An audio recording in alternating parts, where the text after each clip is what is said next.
Sixers might be in a little bit of trouble. Let's talk about it.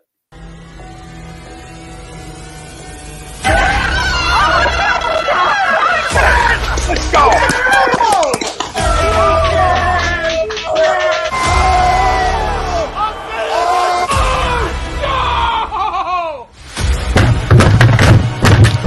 This ain't the fuck like before this game, he stinks! Oh shit! It's gone!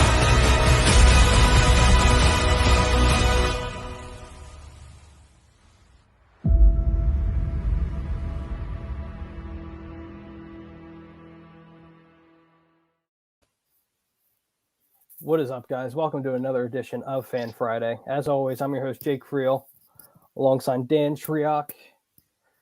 No Pete this week. Pete was a last-minute decision. He's a little under the weather, so he will not be with us this week. Got a jam-packed show. Sixers aren't looking good right now. They're not looking good, and the Ben Simmons situation isn't looking good. It doesn't look like there's any traction there. You're hearing rumors left and right with that whole situation, but again, it doesn't seem like it's going anywhere. Again, we're far away from the trade deadline. We're a couple months away from the trade deadline. We're going to be talking about that. NFL Week 15 previews and picks, obviously with some of the news that circulated today. We touched on that earlier. And then obviously call-ins. Fam, call in, message us on our socials, Facebook, YouTube. Facebook and YouTube. Or no, Facebook and Instagram. I'm sorry. Facebook and Instagram. But before we get into that, Fan Friday is brought to you by Gleason's Bar, located at 6700 Mill Creek Avenue in Levittown, PA. Use promo code A2D for 10% off your order whenever you dine in, take out, or order online at gleasonsbarandsteaks.com. The website, again, is gleasonsbarandsteaks.com. Before we get into our poll question is brought to you by All Campus. All Campus is giving you 20% off everything in their store, including hats, shirts, and their team cornhole sets to all our subscribers on YouTube. So show them you're subscribed to A2D Radio on YouTube, and you can get 20% off the whole store. Not a bad deal. John's giving away the whole store pretty much for 20% off. Can't beat it. But the poll question for tonight, the Philadelphia 76ers will not make the playoffs this year. The Philadelphia 76ers will not make the playoffs this year. Agree or disagree? Dan?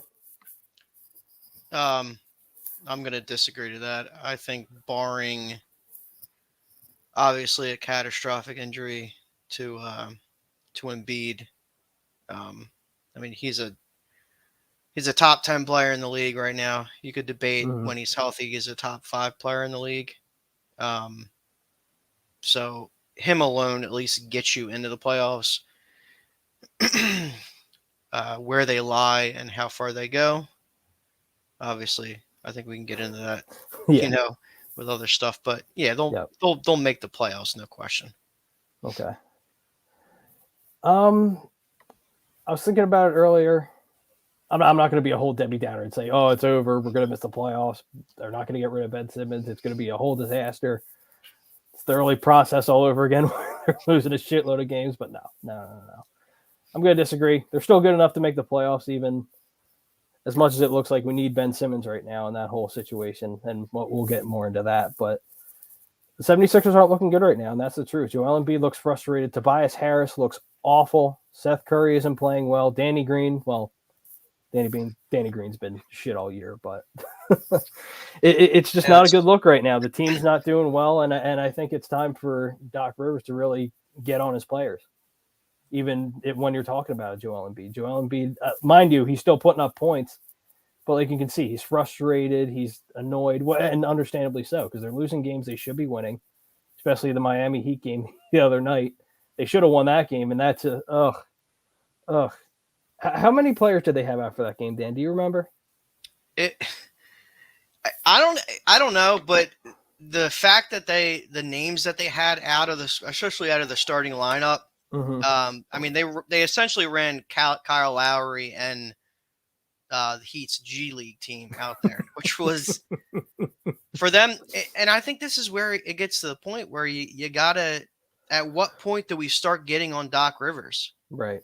And I think that's going to start creeping up too, to where it just feels like you see Doc yelling and whatever on the court, but I don't know if he's doing it behind the scenes, right? To where like, you got to do better. You got to start calling these guys out. Yep. And you see Joel Embiid starting to get, like I said earlier, starting to get frustrated, and you can tell by his body language he's getting a little disinterested. Now, again, I still don't think he's 100% coming off of COVID and that whole situation, and he's banged up. And at this point, it's per usual for Joel Embiid, but it's such a mess because you have that going on. The Sixers aren't playing well, and the Ben Simmons situation. My goodness. When will it end? Well, and that's the thing. I feel like it'll never end at this point.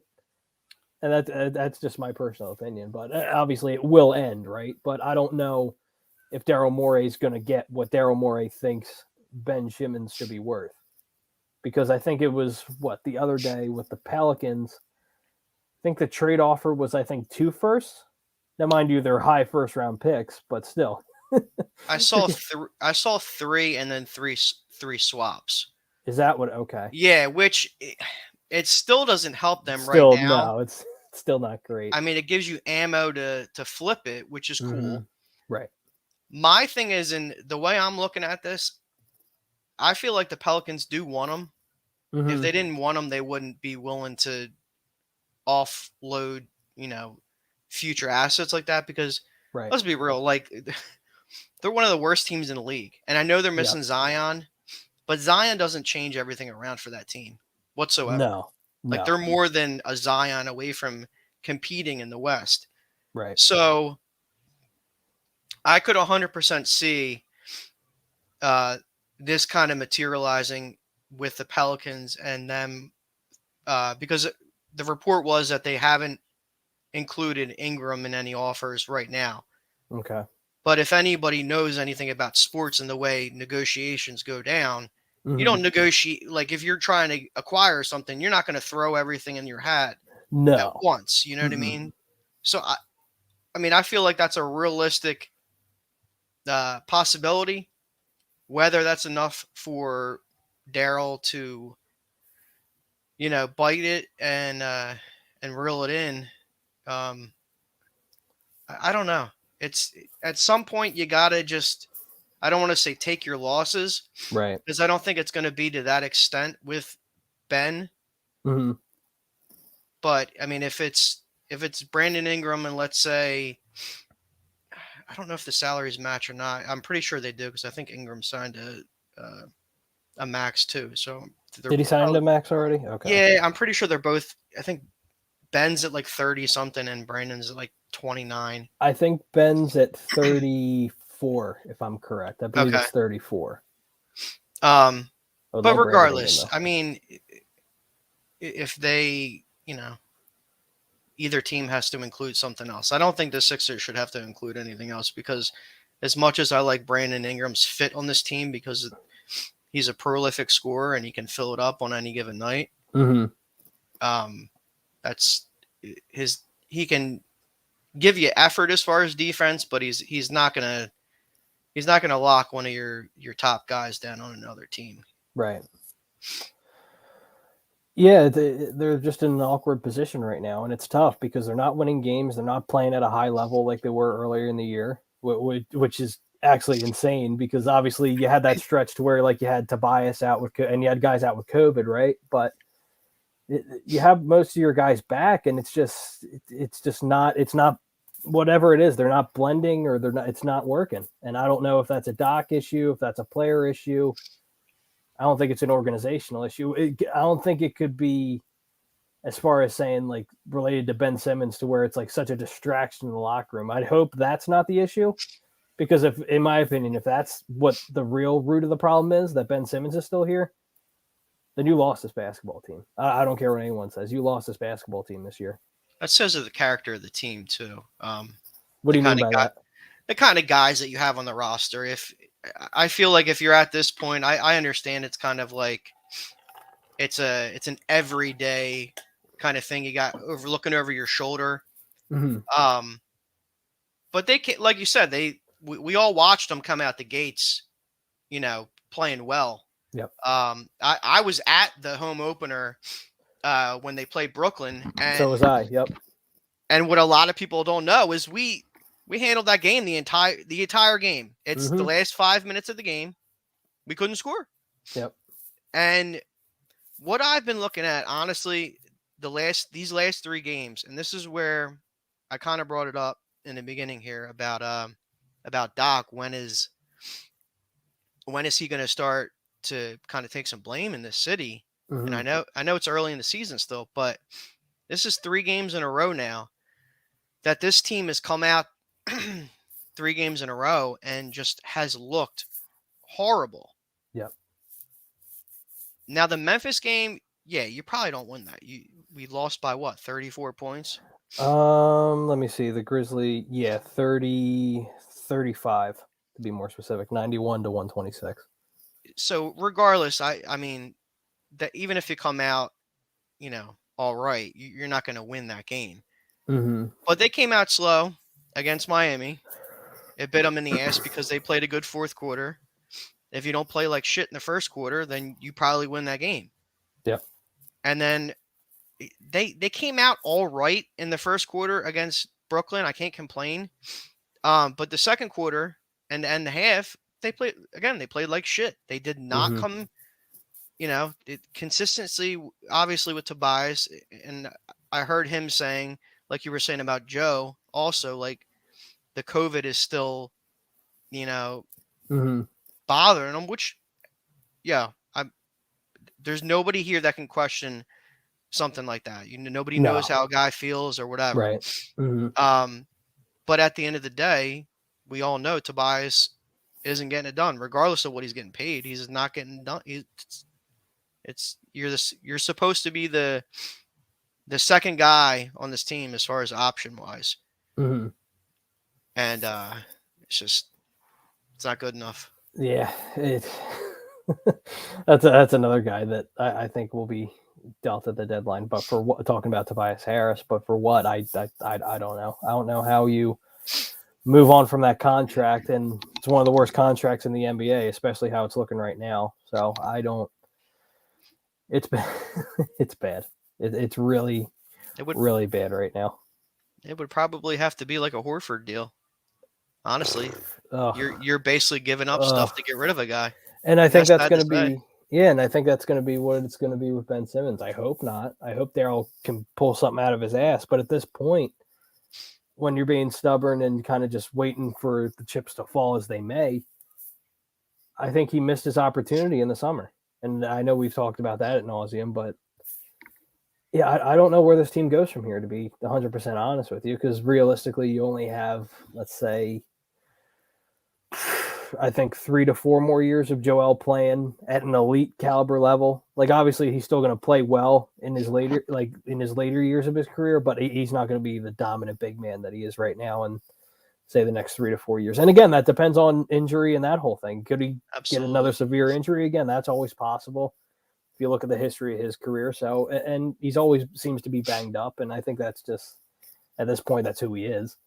But it's tough, because when you talk about what this team really could have been, and I say that going back to years ago when we had Jimmy and Tobias and Joel and Ben and everyone blending together, and then the whole offseason thing happened where Jimmy left, and then we heard there was stuff behind the scenes going on and stuff.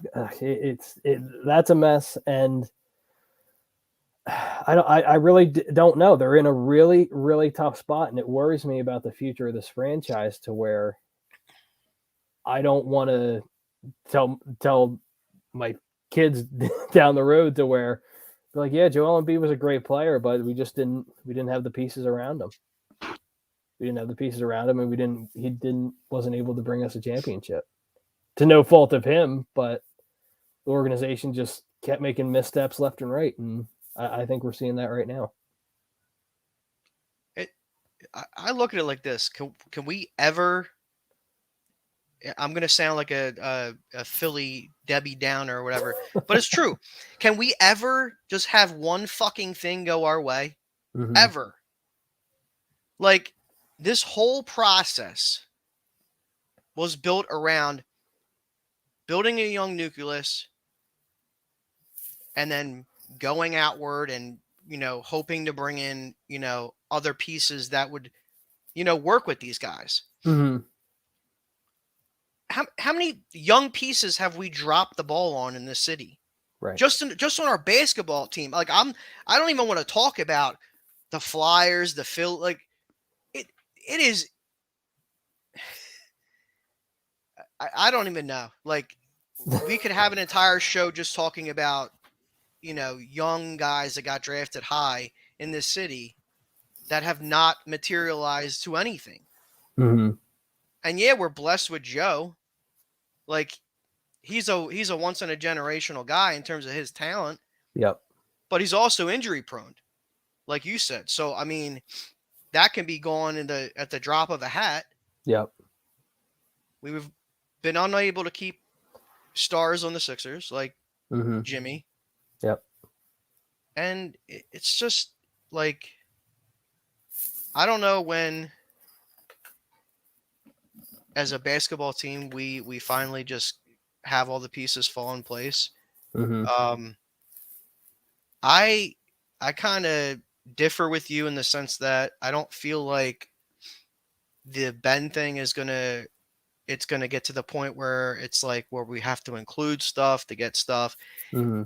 If we're talking like, now let's say this gets to the point where either at the trade deadline, because Washington is slipping and they're playing like dog shit right now. So there's a real possibility that team just goes under. I don't know what the hell the problem is, because they started out fantastic, but recently, they're not playing well at all. And Beal's already made it known that he's, he doesn't want to sign an extension. Yeah. Unless he knows, that they're going to win something, basically. And that's not going to happen now. Yeah. That's not happening anytime soon.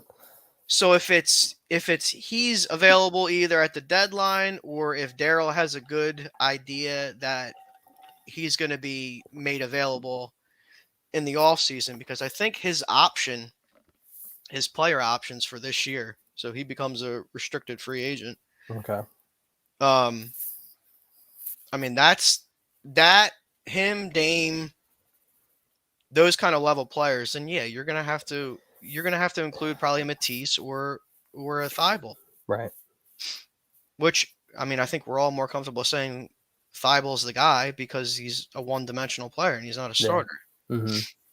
That's another guy who's been struggling too. So I don't know necessarily how that's going to work. Because defensively, we know he's a stud and he's a pimp, but offensively, like he'll give you games every now and again where he shoots the lights out here and there, but very rarely.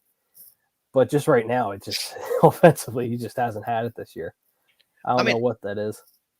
I'll take on it, and I said this to my buddy. I said, I'll take what he did. He doesn't even need to do like the crazy shit that he did to Steph. Like, no. I'll take that like that semi-defensive performance and then have him hit 2 threes. If he can give me 2 threes a night, now that's a lot. Like I know he's not putting up the quantity of shots. He's not going to put up 6 shots a game. If he did, and they were all threes, and he hit 2 threes a game, you give me 6 points off the bench, even starting, and you're playing that good defense. Like, I can live with that. I'd want more, but it's, I guess it's you kind of, with a player like that, you kind of got to give and take at some point. But yeah, at this point, he is what he is. I don't think he's a starter per se. Now, again, he's only, this is what, his 3rd year, right? This is only his 3rd year, right? Yes. Yeah, it's only his 3rd year. So again, there's still time to develop, and everyone says that with all these players on, like all the young players on this roster, but that's the issue with how this roster is right now. We don't have time. And I tell people this all the time, be like, oh, or people say this all the time, like, oh, you can trade Ben, get future pieces for down the road the next 5-6 years. No, we can't. We can't do that right now. We're not in the position. And like I said earlier, with Joel Embiid, realistically, 3 to 4 years, that's when you're going to get the most out of him, is these next 3 to 4 years. So you have to win right now.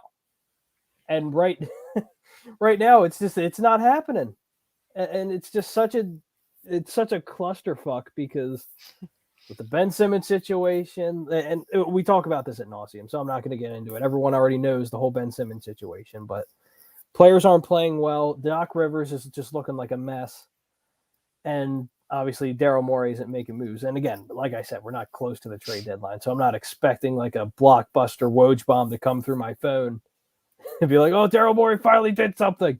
We finally got a player." No. It's going to be when we don't expect it, though. I will say absolutely. That.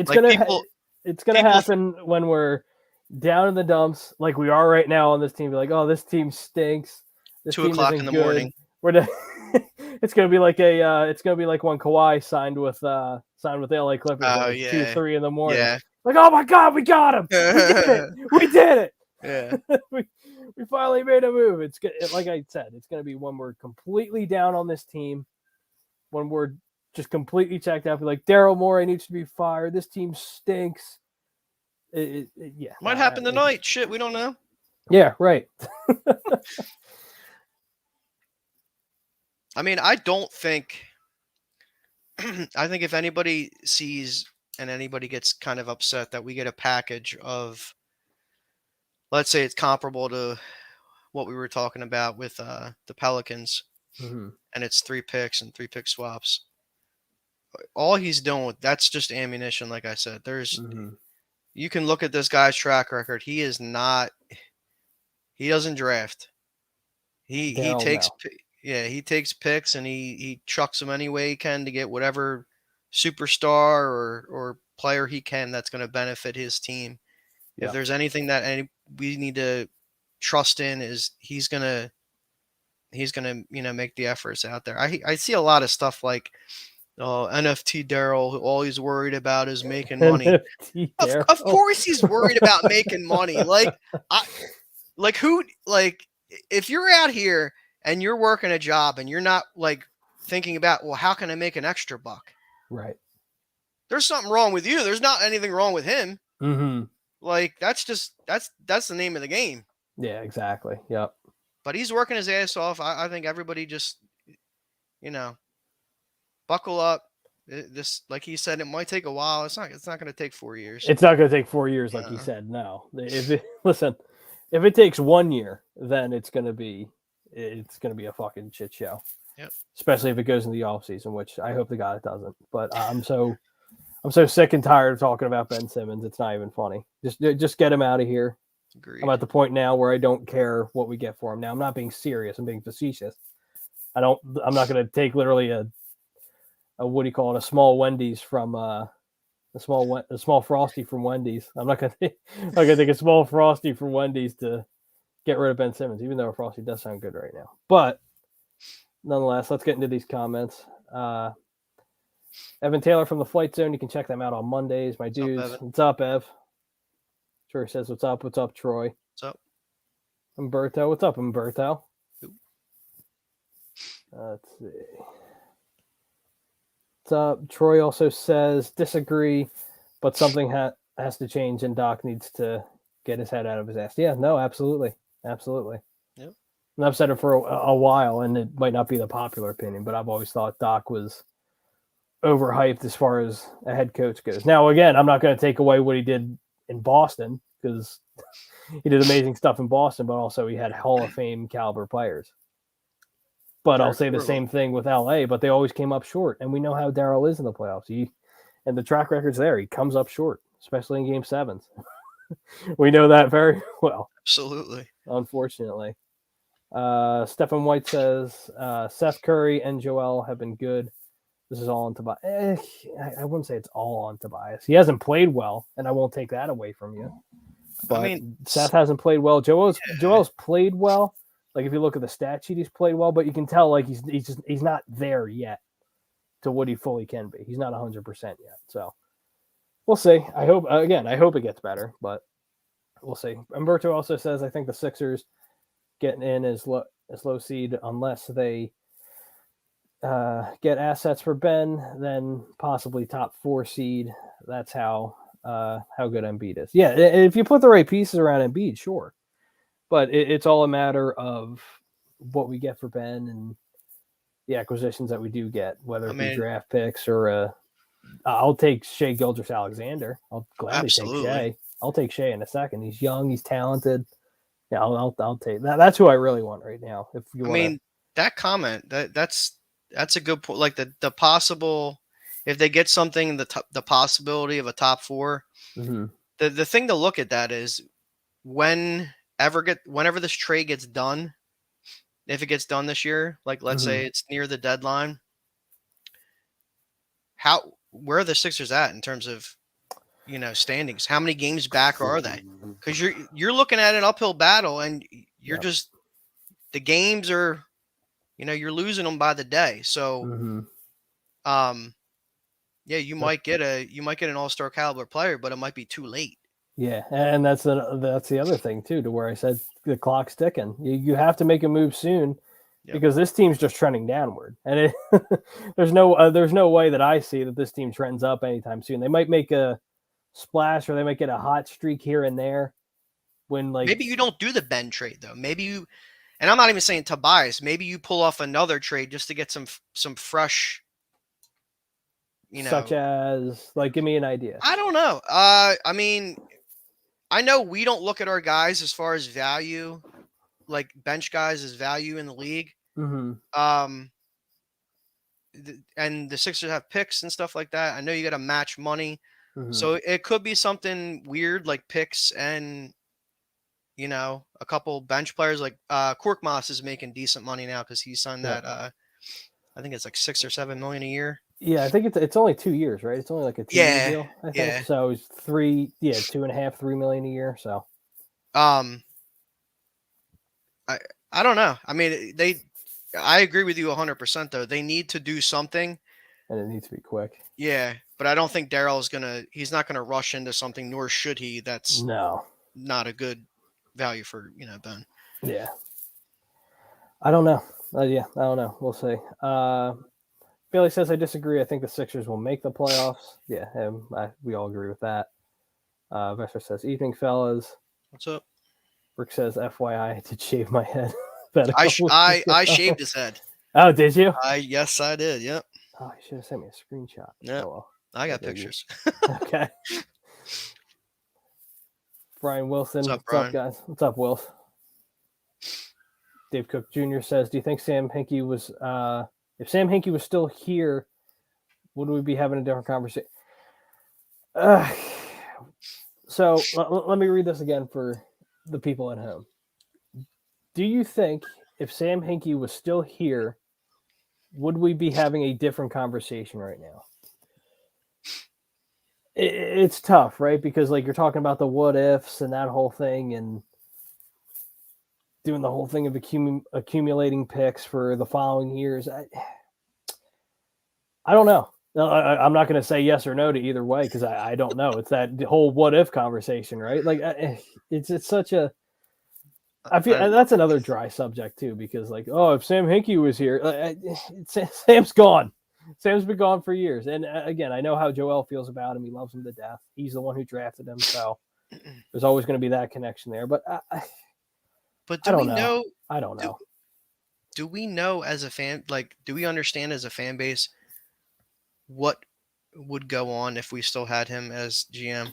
Yeah, it'd be a fucking circus. We would be rotating the same bullshit. We would be, accumulating picks. Yep. Trading veterans to accumulating picks. I love what he did for us in terms of changing us from being a shit organization in terms of we had Drew Holiday, and whoever else at that point. I don't think Iggy was still. Iguodala got traded at that point, but yeah, he was out then. Yep. At some point you gotta build a roster to win something, and yeah, he did a great job at building a roster for us to suck, and to suck for a bunch of years. That literally, the only time that I watched the Sixers was when I went to the bar to have a couple drinks with either my wife or my friends. Other than that, nope. Nobody cared. Yeah, nobody cared. I'm not going to watch a team, lose by 40 points, and I know it's going to happen. I'm good. Remember at the time of the process, I think it was they won over 10 games for like the first time in a couple of years, and that was a big deal in this city. Yes. Yep. It's disgusting. It is disgusting. It really is. If you want to if you wanted a cheap date then, that's where everybody went. They're like, wow, these seats are really nice. They must have been expensive. Yeah, let me tell you. To see a fucking 5-win basketball team. Disgusting. It's you gotta love it. Molly Mall, what's up, Mall? He says Washington was hit with COVID the last couple games. That's why I think they were playing bad. Yeah, of course, that's a part of it. Absolutely. Andre Oliveira says Daryl Morey is obsessed with getting James Harden. I mean, listen, As he should be. I'm not against getting James Harden because him and Daryl Morey have a relationship. They were together for, oh my God, how many years in Houston? It was about 10, if not. Yeah, it was at least 10. So, and they both, like, the obsession there is honestly like twofold. It's not just Daryl Morey. I full-heartedly believe that James Harden has a spot in him that he wants to be with Daryl Morey because he took him from OKC and was like, look, I have faith in you. Like, yeah, like you were a great role player in OKC. Yep. You know, you guys almost won a championship with that 3. But I think you could be a star. Like, you're going to come to Houston and we're going to build a team around you. Yeah. Yep. And he did it. Like, he did it. Like, yeah, they didn't win anything, but the guy turned into one of the greatest scorers of all time. Yep. So. Yeah, and like we said, there's the relationship there, so it all makes sense. But he's still, I know he's hurt right now, or is he healthy now? James? Yeah. Yeah, I think he's healthy. He's, I'm pretty sure he's in the COVID protocol. Yeah. Oh, okay. It's like 52 players the other day, man. It's crazy. It's nuts. And then Washington, obviously, football real quick. The Washington football team, I think it's 23 players. It's insane. Yep. But again, that's what happens when winter rolls around, right? People are inside more. People tend to get more sick. It's just part of it. So, let's see. Troy says proceeds to be later tonight. Andre says this season is ruined because of Morey. Wait. I wouldn't say. Yeah, no. Yeah, see, now we're getting on like a hate fest with that. Like, I get where you're coming from, Andre. You're frustrated. We all are, but this is Daryl and FT Morey. These probably the same guys. Like I said, they don't like him because he's into like NFTs and stuff. He's not spending enough time looking at, who's available. Yeah, he's investing in NFTs and cryptocurrencies and that whole thing. Yeah, that's one thing I'll never understand. I don't get NFTs. That's just me. I don't get it. It's art. Yeah, it's literally a JPEG that you can put money into. It's ridiculous. I don't get it. Oh, but it's one of one. I'm like, you know what I can do? I can fucking screenshot it. Now I got one. You could put it on your TV though. Why? It's art.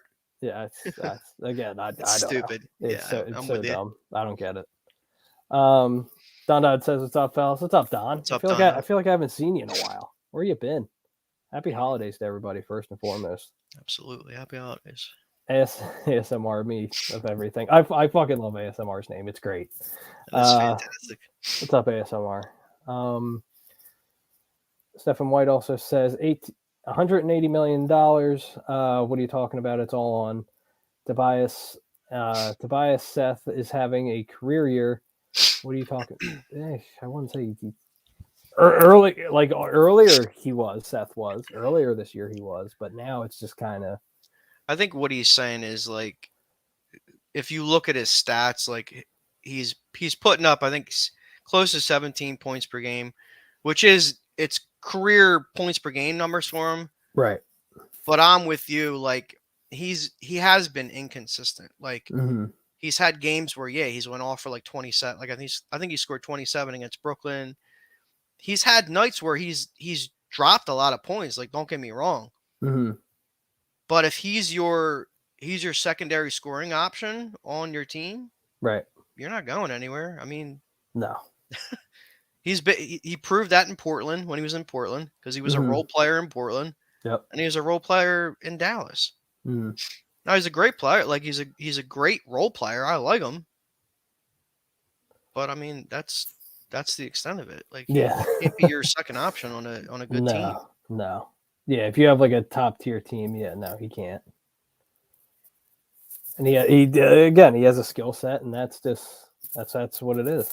But I do agree with him. Like Tobias is he is a large problem because not only is he playing like shit, but he's getting paid a shitload of money. And I said this back when I first came on A2D and the whole Jimmy Butler and Tobias Harris situation was going on. I said you have to bring back Jimmy Butler. Now again, I'm not being bitter. It's just how I thought of it, and it is what it is now. I can't do anything about it.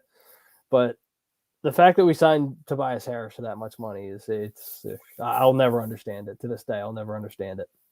Elton Brand was scared. No, I get it because you had Jimmy leave, and you couldn't have both of the guys you brought in during the season leave. You couldn't have that. You traded 7 guys. You would.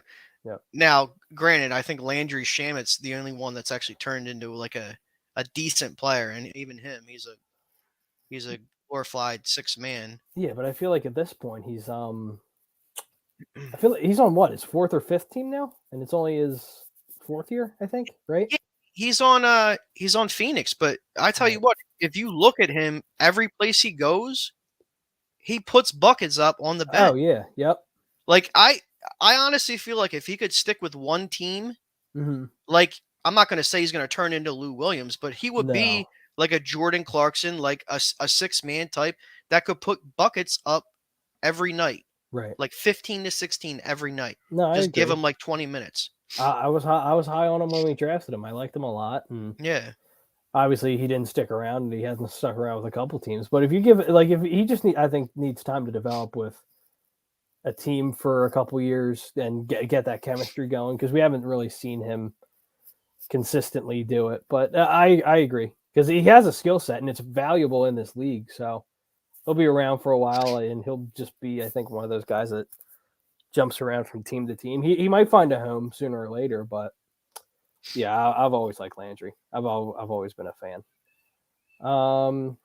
Stefan says 16 behind the nets and y'all are panicking. Like this is this is enough of panic. I'm not panicking. It's just that they're not playing well, Steph. That's all it is. They're not playing well. 6 games is not a lot either, though. Like no, it's not. Like that can easily turn into 12 games. Like that's we are early in the season. Let's not. Yeah, we're still plenty early in the season, so I'm not writing them off by any stretch yet. Yeah, true. It's way too early. Absolutely. And we say it all the time, to where the season really starts after like Christmas. That's when things really start. Teams start getting together, and it all they all get the chemistry going, and that's when real basketball matters. Right now, it's just kind of like early, and it's way too early.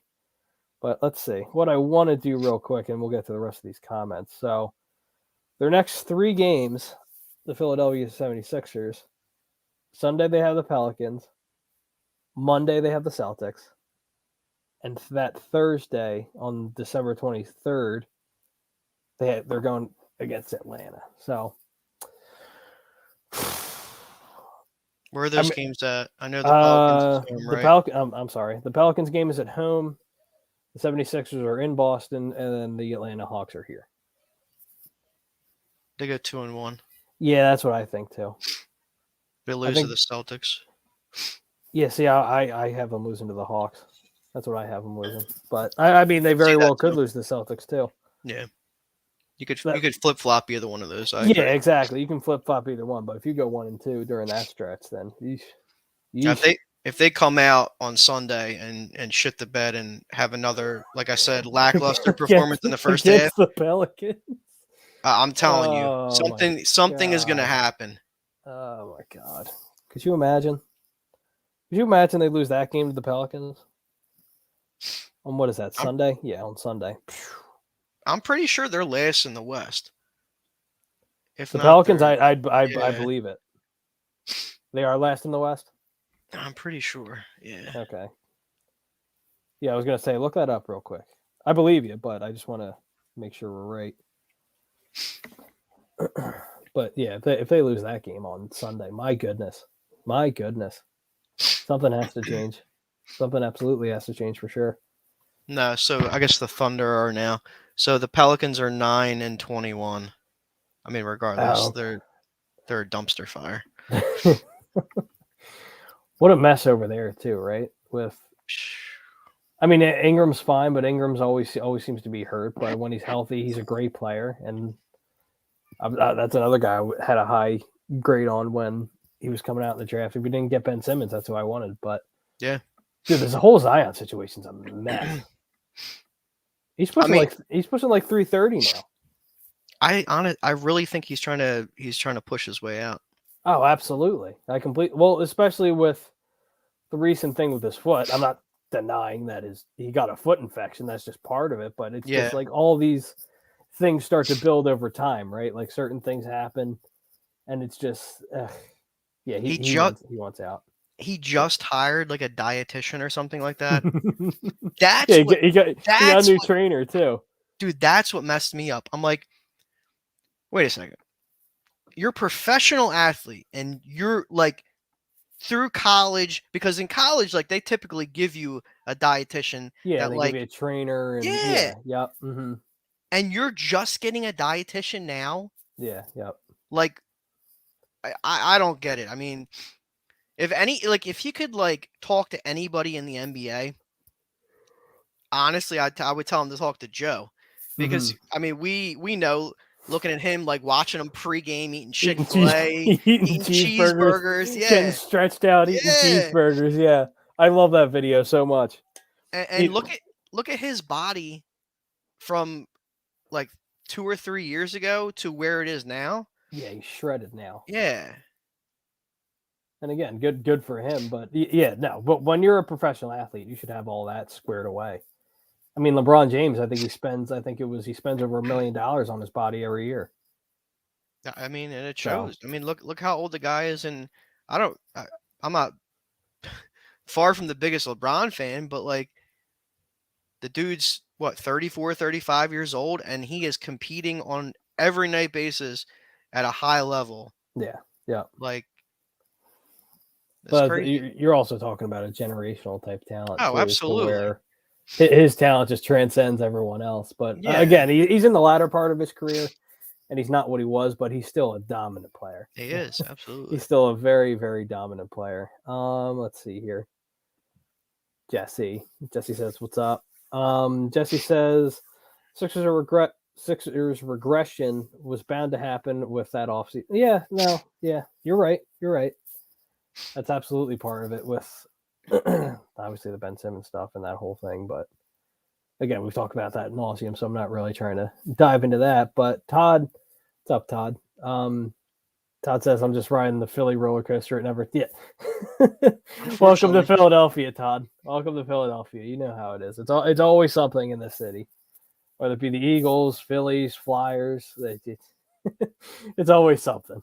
It's always something in the city. You gotta love it. Bill Middlebrook says, take it from a Boston guy. It's Doc. The sooner you see it, the better. Other than riding the win with the big three, what has he really done? He's bad coming in, out of timeouts, last minute plays. He's an issue. Yeah, and I agree with you, Bill. I'm with you. I've said that for a while. I'm like, what has he really done since Boston? I mean, he makes competitive teams, and they're competitive, sure, but he hasn't won anything necessarily of significance since he was in Boston. So I don't know. I mean, I think really what's concerning to me, and it's been since obviously last year, is his inability to recognize young talent and when to just ride them. Yeah. Like Maxey in the playoffs. I know it's probably going to sound stupid right now because he played a decent amount of minutes against the Nets and he played like shit. Isaiah Joe, he looked great in the preseason, and in spots where he's throwing them in there in the regular season, the kid's, just getting buckets. Yep. Like at some point you got to change something up. Like it might not be a good look because you got a guy making $30+ million on the bench, and I'm talking about Tobias. Mm-hmm. I put Niang in more. Yeah, well, he just got on the COVID COVID list, right? Yeah. So, but I'm just he's saying in another general. guy. Yeah, he's another guy too, though, who's kind of hit a wall recently. But Yeah, I mean, yeah. again, he is what he is. I'm not shooting the guy down or anything, but yeah, I don't know. Troy says sign Tyreek Evans. I wouldn't hate that as a bench piece. Yeah, I He's wouldn't a hate it veteran. either. Yeah, yep. What does he have left? That's the question, So the cheeseburger food. Yeah, talking about the Joel Embiid. I love that video. Yep. That's one of my favorite videos of all time. He's just looking at the camera eating a cheeseburger, like Living his like best it's life. nothing, getting stretched out. I'm like, look at this dude, Yep. pre-game eating a cheeseburger, getting stretched out, getting paid millions of dollars. Like you can't beat it. Todd says, "Hey, got to get Chick-fil-A. Got to get the Chick-fil-A deal somehow." Yeah. Mark Ramirez says, "What's up, guys? Philly sports is a dumpster fire right now. Man, I miss the early 2000s." Hey, Mark, I'm with you, Mark. Yeah, the Eagles go to the Super Bowl, and then you had the Sixers going to the finals. Ugh. Simpler times. Simpler times back then.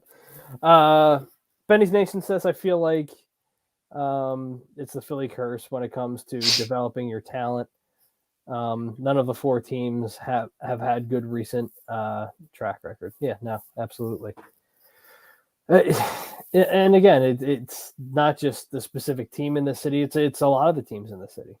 Is it a curse or is it an inability as a part of scouting, general managers? Like you look at the Phillies,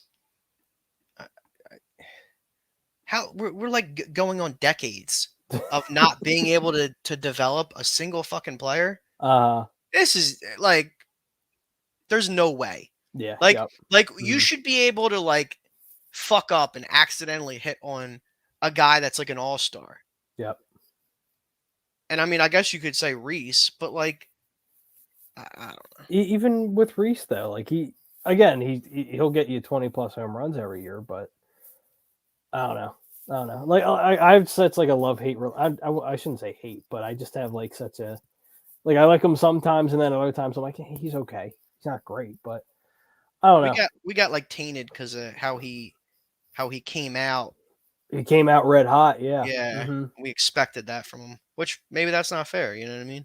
Yeah. But Mark also says inability to develop young guys and sign free agents. Yeah, absolutely. Then you have a cheap ass owner in the Phillies organization that doesn't want to go for the luxury tax. Then you have the Yankees who don't even know the luxury tax exists. They're just spending money on everybody to win. And I mean, it's worked for them in the past, so I can't knock them for it. But I don't know. And that's another thing. I with the lockout happening right now, obviously nothing's going to happen in the world of baseball. I know they were talking about meeting again after the new year to try and get a new CBA done. I hope they do before spring training starts, but we'll see. We'll see as far as that goes, but I don't know. It's such a mess. And then when you talk about Bryce Harper, that's another thing. That's another player I don't want them to waste. I really hope they don't waste Bryce Harper because you have so much time with them. I don't think he's going to stand for it, honestly. I'm with you, and I don't blame him either. And you know Yeah. what? You know what, Dan? To that point, and I meant to bring this up earlier, but I'm happy you brought it back up. Do you think it's going to reach a point for Joel to where he's like, "No, I'm done"? It could. It very well could. And what I mean by that is to where he doesn't just like say out of the blue, "Oh, we're not good anymore. I don't want to be here." Like it's just, I'm trying to think of how to word it, but he's been here long enough to where he knows the organization's had time to bring players in, develop guys, and they haven't done that. I mean, like I said, they had that 1 year with Jimmy Butler and Tobias Harris and Ben Simmons. And obviously we know what happened against the Toronto Raptors, but it's just, he had such a close relationship with Jimmy. I think that kind of turned him the wrong way. And I think if you remember last season too, when we lost in the playoffs, you heard him, he was a little frustrated. So I guess my real question is, does it reach a boiling point to where Joe's like, no, I gotta go? Yeah. You know what it is? He's got next year. If this offseason they don't get a trade done with Ben and they don't bring in a guy that is well more fit and competent enough to play second fiddle compared to Tobias, they don't get it done next year in the offseason and they don't get it done the following year, then yeah. I would, and I wouldn't even be mad at Joe. If I was Joe, I'd be like, I'm fucking it. Like, let's go. No, I'm with you. And like, I thought about it the other night too. I'm like, if they keep losing and the situation doesn't get any better, does it get to it? Because you're already seeing Joe kind of, I don't want to say disinterested, but like you can see it like by his body language, right? You can tell a lot about a guy by his body language. Like he's frustrated, he's annoyed. And I think some of that's on himself. Yeah, exactly. Some of that's on himself too, because he's not 100%. I'm not going to blame him for that, but I'm just worried that it reaches a boiling point to where Joe's just like, you know what? No, I want to win a championship, and unfortunately, it's not going to be here. I hope that doesn't happen. But and I love Joel, but I would challenge. Not like you, but I would challenge everybody like listening right now. When you get like a chance either tonight or tomorrow, look back at video when Jimmy was on this team and you had a guy that legitimately could get you a bucket anytime up and down the court. And you just watch Joel Embiid. Watch him the entire, like if you're watching highlights of the game or whatever, watch Joel. Yeah. He looks like a completely different player, like in terms of like body language, just him being like involved in the game. Now, granted, it's like a few years ago, so he's younger, but that has nothing to do with it. It's him having like a that guy, right? And I know Jimmy's like a different breed. Like he's a dog. Like you might not get a dog, but you need a good player. You need somebody that's going to get you a bucket and say, "Screw it." We've never had that. We have not had that on this roster. No, and it's a shame too. Yeah, it's a shame.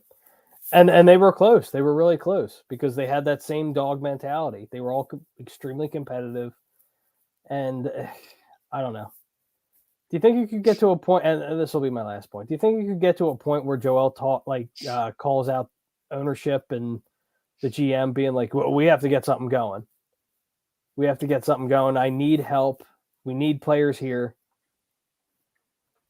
I think going back to what I just said, I think it would be if we go into next season and it's this kind of deja vu thing and we're here again and we're starting off shitty, no traction on a Ben trade. Ben's just sitting around playing Call of Duty or whatever the hell he's doing. Then yeah, I would expect them to open up his mouth. Honestly, the way I feel like it's going to happen, I think Joel's going to get tired of this shit right now, because I know he came out and you were there opening night and I was there opening night when he said Ben's our teammate. He didn't say that. That wasn't from him. That wasn't from him. That was scripted as anything, and that's like, whatever. Yeah, they're like, listen, Joe. I get you're not a fan of Ben right now, but you have to say this. Yeah. Like you, and I said to my buddy that I went with, I'm like, that wasn't coming from Joe. That did not come from Joe. You could tell it wasn't heartfelt. Yeah, and you can tell how he was saying it too. It wasn't genuine. Yep. He's like, yeah, he's our teammate. Let's show him some respect. Like it wasn't even like, come on, guys. We had there was no energy behind it. He's just like, Ben's our teammate. We have to show him respect, and I hope you guys do too. He's our guy. Blah blah blah. And my thing is like recruiting goes on during the year. During the All-Star game, absolutely. Yeah. Yep. So I could definitely see Joel getting active, because he hasn't been as active on social media since he's been I think he's engaged, but I know he has a kid now. Yeah. Because he's turned into a really good dude. Like he's a great human being. Yeah. But we know how he was and like how outgoing he is. Like if you want somebody on your team that's going to go out there and try and talk to somebody, he's not going to not be vocal. He's going to open up his mouth and say something. Yeah, and he has no issue saying it like it is. Yep. He has no, like, if he has an issue with you, he'll let you know. Let's see. Bill Middlebrook also says, are you guys losing because of not enough scoring or defense? You were the number 1 seed last year, and don't say it.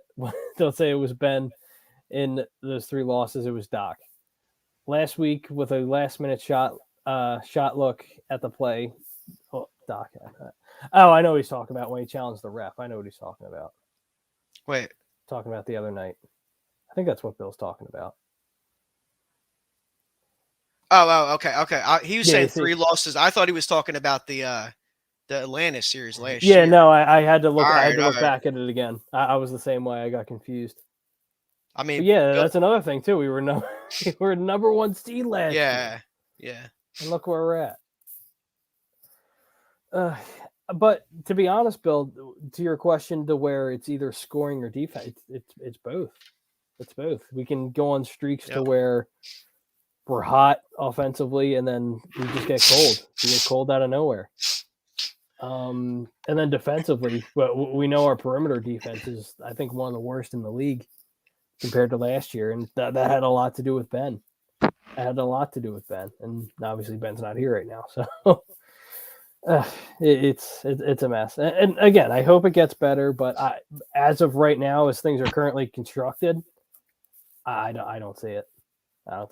Mark Ramirez also says, I don't see Joel giving up on the Sixers for the next couple of seasons, but eventually he'll demand a trade if they don't improve in that time. And that's fair. That's absolutely fair.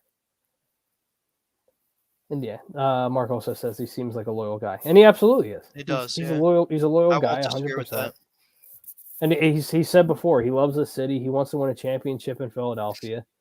And I remember after we won the Super Bowl, I was watching the news, and Joel was one of the first guys out there partying with everyone, going crazy. So he loves the city. There's no doubt about that. It's not like he's the type of player to be like, yeah, I love the city. I love being here. It's not like a Ben Simmons thing. Be like, yeah, I love the fans. I love all this. Like, no. Like, it's genuine for Joel. It's genuine. We supported him. I remember the first couple years he was here, people trashed him because he was always hurt and that whole thing. But I think it says a lot about a city and a player to where he had his struggles with his injuries early in his career. And then once he got healthy and brought it all together, it's just he's been beloved ever since. And he's one of the most beloved players in this city, if not the most beloved player in this city. I mean, all right, I got a question for you. Yes. So, as an organization, are we going to go 0 for 2 with, I guess you could say, I'm not going to call Joel a Hall of Fame player.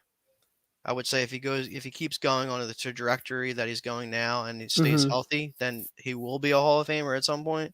But clearly, obviously, Allen already is. Right. And they never got him a running mate. And that was obviously the downfall of why he never won a title. Right. Do we go 0 for 2 and do we let this happen again? That's what I'm worried about. Well, what do you mean by happen again? To where we don't win a championship with another Hall of Fame caliber player? That's what you're saying?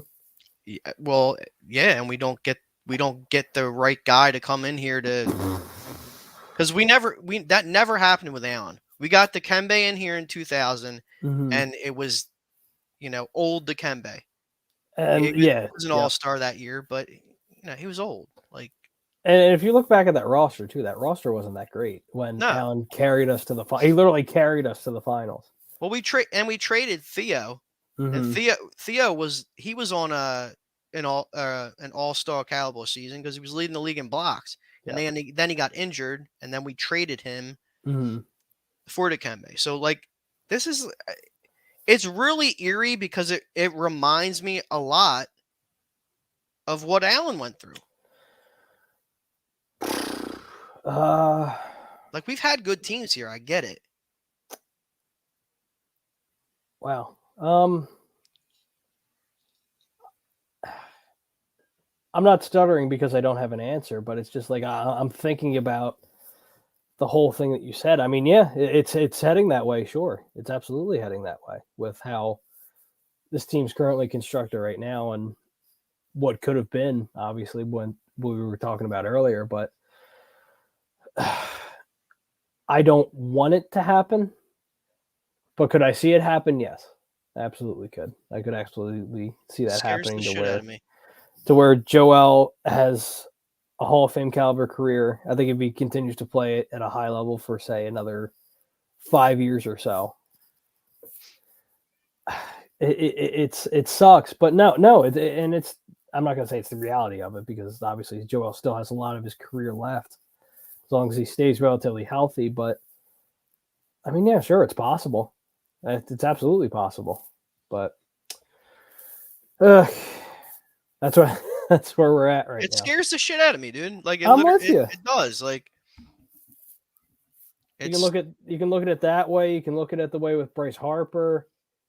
Obviously we did it for when Jason Peters was here. You can say what you want. He's a Hall of Fame caliber player. We won a championship finally, but it's just one of those those are the two main concerns I have right now. If we can win with Joel Embiid, as long as we get him help, and if we can eventually win with Bryce Harper, because that's another one too, to where Bryce Harper doesn't give a shit what who he offends as far as feelings go, because all that he wants to do is win. And I can guarantee you, it pissed him off the year he signed with the Phillies to see his team win the national championship. Yeah, I can guarantee you that pissed him off. Be like, you have to be kidding me! I just left Washington and they win a championship. With him, though, I have no doubt that he's involved in a lot of the conversations with transactions, especially free agency. Yep. Because he's got ties to a lot of the guys that they're talking about. I mean, I know we're in a lockout or whatever, but and plus, I mean, the contract that they signed that guy to, and how the lengths that Middleton and those guys went to sign Bryce. You don't sign a guy like that unless you think he has an inkling of input on guys that are coming in and off this roster, at least that he wants to play with. Yeah, for sure. Yeah, I think he's more involved. I mean, I think Joel has some. He obviously has pull too, but I know what you mean, to where Bryce is probably more in there in the offices and that whole thing. Yeah, no, I know what you're saying, but that's my big concern. Yeah, that is just if we are able to win a title with Bryce Harper and Joel Embiid. I'm not saying because of them. Like, I'm not saying they're not good enough. I'm just saying if we can build these two rosters to win a championship with these two guys. That's what I want at the end of the day. If we win a championship with Joel Embiid and Bryce Harper, I'm perfectly happy. They're perfect comparisons because they're MVP. Obviously, Bryce is the MVP, and Joel should have been the MVP last year if he was healthy. So they're MVP caliber players, or they're MVP players, and the question underlining on both teams is, do they have enough around them to win? Yep. And that's a big concern. But I'm more concerned, obviously, about Joel right now because we have such a limited amount of time left. And we've said it before, to where I think he only can play at a MVP caliber level, per se, for another 3 to 4 years. And then you'll see a bit of a drop-off. He'll still be an all-star caliber player, but I just don't see him being as effective as he was, say, a couple years ago. Now, again, I'm talking 4 or 5 years down the road. Yeah. But with Bryce Harper, you have more time, right? Because of his contract. He has another, I think, like 11 years left, 10, 11 years. So you have more time to kind of push it down the road.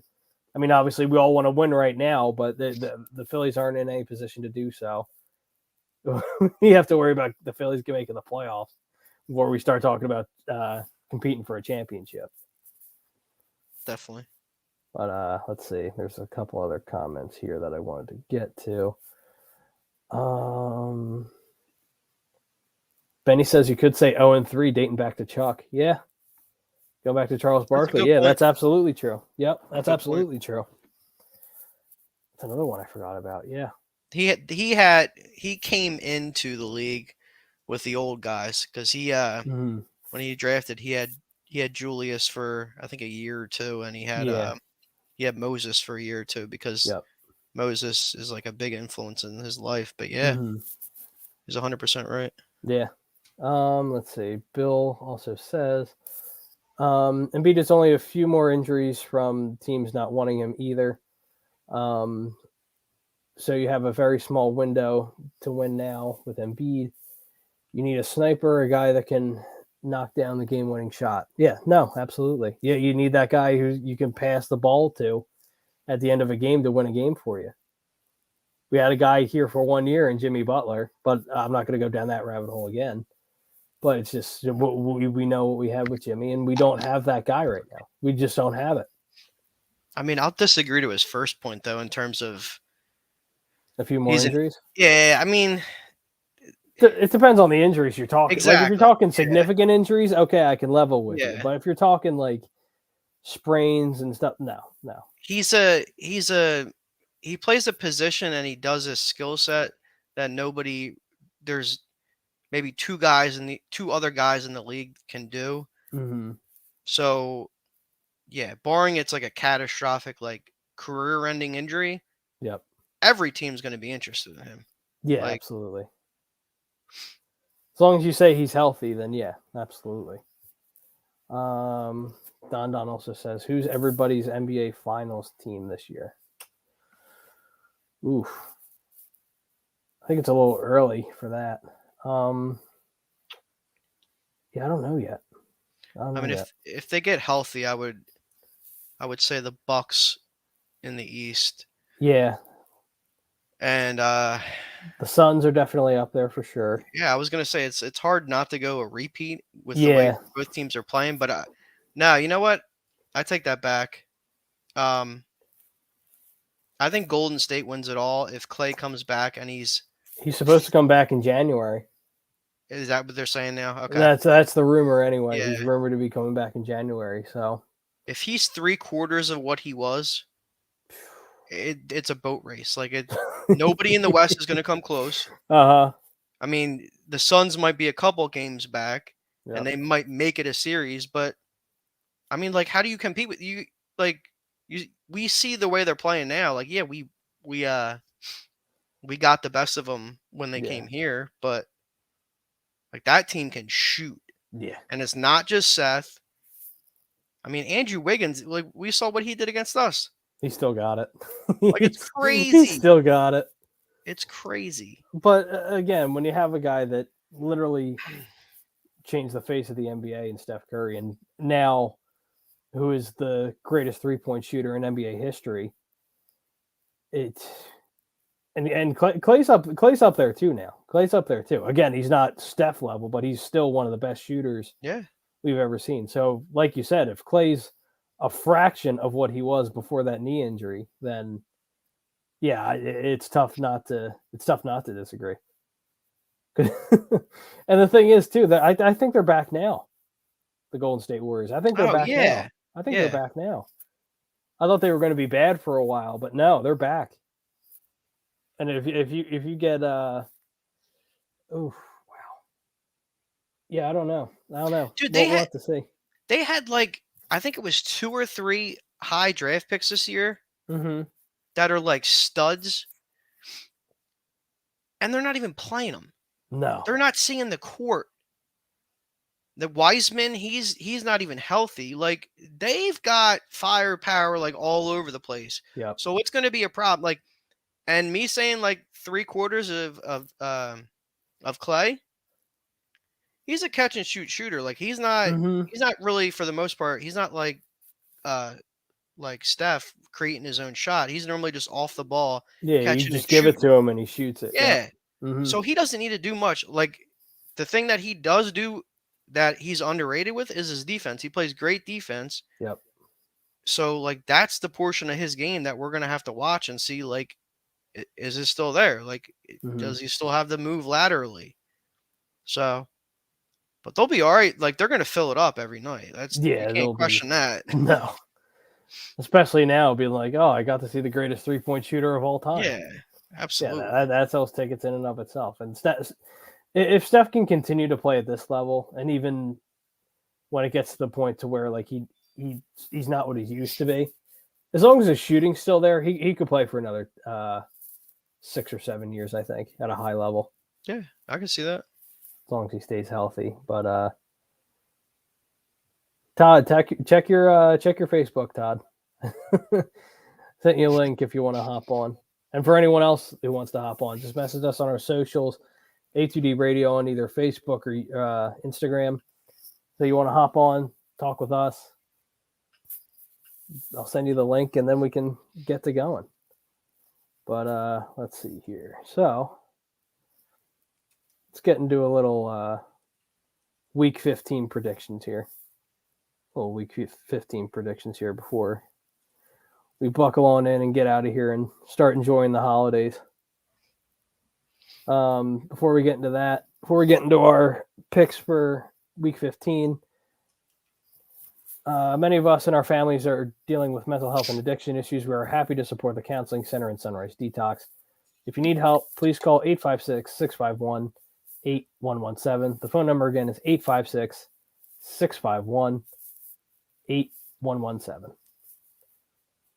We got Todd in the back end. What's up, Todd? What's up, Todd? What's going on, fam? What's happening, man? Happy holidays. Happy holidays. Yeah. Get in here, Don. Mercy. Don, get in here. Yeah, come on, Don. Oh my goodness. So Facebook or Insta. So we went from the beginning of the week, we could have a trade by Tuesday, so many like 7 teams interested in Ben Simmons, to now a tumbleweed just went down Broad Street. Thank you, Eileen. Yeah. What a mess.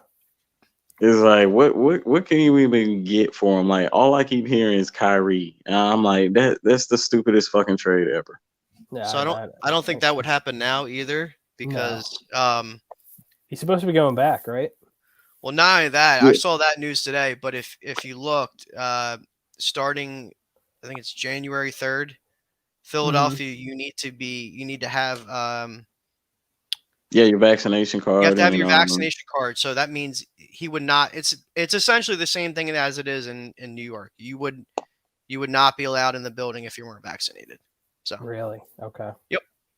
So that's like, I'm kind of curious now, because if you guys remember in training camp, they asked Doc, "Do you guys have any players that aren't vaccinated?" And he's like, "Well, I'm not going to disclose that." Yeah, it's like we're not saying who's vaccinated, who's not. We just want to know, like, is everybody vaccinated or? Yeah, you don't want to make it a public thing. No, but I mean, it would be nice to know if the full roster is or if it isn't, because now it's a big deal. Right. So very big deal. We'll see.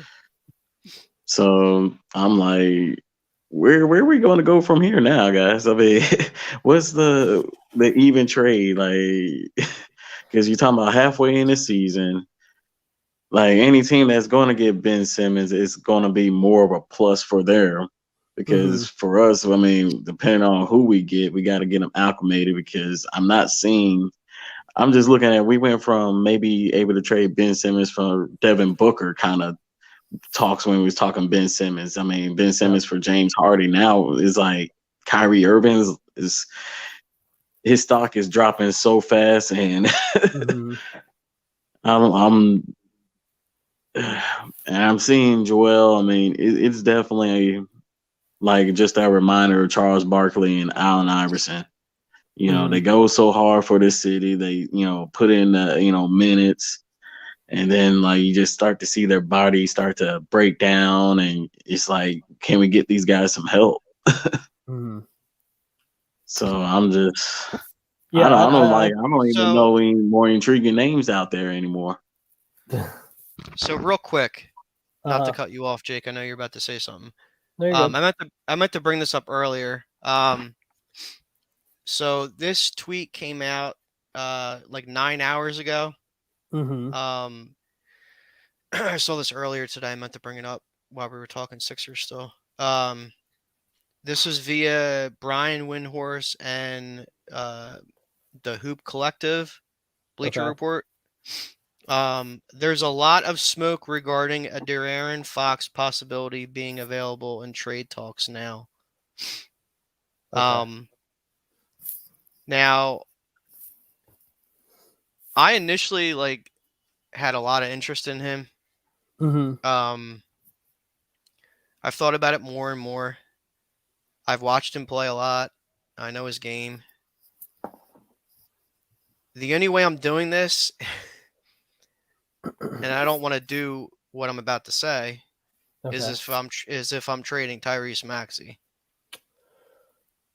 They're the same. They're literally the exact same player. If I tell you their size and their stats as far as what their numbers break down for their first 2 seasons, and even what De'Aaron's doing. De'Aaron Fox isn't having a great year this year. No, he put up career numbers last year, but he's not. But I think that's a change of scenery, because he's in the same boat, but it's even worse. Like he hasn't received any kind of help since he's been drafted over there. Yeah. So I think it's just he's burnt out. But even if so, here's my thing though. Getting back to what I'm saying, him and Tyrese are the same player. Even if you look at De'Aaron's career numbers last year, where he put up almost 24 points a game, he's not a great 3-point shooter. No. So you're gonna have to put one of these guys at the 1 and one of these guys at the 2. Yep. Yeah. I need if one of these guys are going to be my point guard, I'm fine with it because they both are they'll shoot the ball, unlike somebody that we recently had on this team. But they're not. Neither one of them are going to shoot it at a high clip. No. Below league average, or right at league average. Yep. Well, who do you see has more potential of doing that? That can grow into becoming a shooter. I mean, I'd have to say Tyrese at this point because I've seen years of De'Aaron doing it, and he's done it at league average, if not below. So I'd have to say Tyrese can grow into that, but that's me putting the blinders on and being fuck it. He could shoot 38%, 37% from 3. But I don't know. Yeah. I mean, it's gonna have to be. I feel and I do feel Sacramento is probably one of the teams that's more likely to acquire him, obviously, just because all these teams that we've been talking about for months are teams that are cellar dwellers and just teams that don't get superstars. Yep. Yeah. Ben Simmons is a name. We can trash him and say, "Oh, he's shit," whatever. He is a name. He's going to sell tickets. He's a name and got some credentials on the resume. Yeah. So he's a multi-time all-star. I mean, that's why that smoke with Jaylen Brown. I'm why are we that should have been not smoke. That should have been a done deal. That should have been breaking news. Yeah, I mean, I don't think Boston even got to that point, to be honest with you. Yeah. It just doesn't seem like a deal that would be why would Boston do that deal? Yeah. It doesn't benefit them in any way. But I mean, I would love it. That's what I say. I have fingers crossed. I mean, as soon as I heard that, I was like, oh, that's not real. Come on, man. Right. I'm right there with you, Todd. Trust me, man. But no, I mean, right now, I'm willing to deal with just getting past this. I mean, anybody right now that can be on the court, would help out. So if DeAndre Fox for Ben Simmons, if that's a straight up deal, let's do it. Screw it, because we're getting ready to go into January, and that's where it gets ramped up. Yep. So it's time to rip off the Band-Aid. I mean, I know we're trying to get the best value, but right now we're not seeing anything, or nothing's really generating. It'll start off in the beginning of the week, but then now it's is anybody interested? Yeah. So Todd, we had a poll question earlier in the show. I don't know if you saw it yet, but the poll question was the Philadelphia 76ers will not make the playoffs, excuse me. The Philadelphia 76ers will not make the playoffs this year. Do you agree or disagree with that? Shit. Of course, I'm always going to hope for, us to make the playoffs, but it really depends on how long this Ben Simmons deal just looms over the team. Because I mean, like they know it. I mean, because here you got Joel Embiid when he speaks his mind, and when he has to be political, and is that to the point where he's definitely now trying to avoid talking about it, but he can't. So it's until we get past that, I hope we make the playoffs, but in actuality, it's going to start to take effect. And I mean, it's almost like, what kind of trade would you take, just to, like, would you shut down Embiid for the rest of the season if you just had to, like, the trade would have to just be nothing but draft picks just to save his body? So I think I found Don, what's your Twitter? Put your Twitter below. I'll add you on Twitter and we'll get you in here. So I think I found Jake, we talked about it earlier, like finding another trade, like it not being like Ben necessarily, to light some fire under this team and maybe change just like the trajectory of where they're going. I am all ears. I feel like Ryan, like in the trade machine, like he's doing trades left and right or whatever. He's been playing with that. That thing gets addictive. Yeah. So we would ship. It'd be a 1-for-1 deal, and the money works. Okay. We would ship Tobias Harris to Houston, Mm-hmm. and we would get John Wall. Oh Jesus, that's another bad contract too, though. He's got 1 year left on his deal. He has 1 year left. 1 year. So I'll take that. After this season, he would be on the final year of his contract, so he would be expiring contract. So that's okay. That's trade chip for like anybody, because NBA teams like love that. That's what I'm saying. And then you're gonna squeeze the last little bit of juice because he's trying to get that next contract. And I think he would honestly, he would get, even though he's not as explosive as he used to be, he could still fill it up. Like I've watched. Oh, the IQ is still there. I mean, that's one thing I always loved about John Wall's game. I mean, we love the explosiveness, when he wants to ramp it up. But as far as court general, I mean, he got that little Paul in him. Yeah. I remember those talks where, like, who was better, Chris Paul or John Wall. So I mean, he can still do it, and I think he'll be a nice piece. I mean, something that we definitely need. I mean, he can definitely shoot. I mean, maybe it might attract Beal back. He'll bring that. That might be the one team that you can actually trade Tobias to, and they would actually like, all right, we'll take him.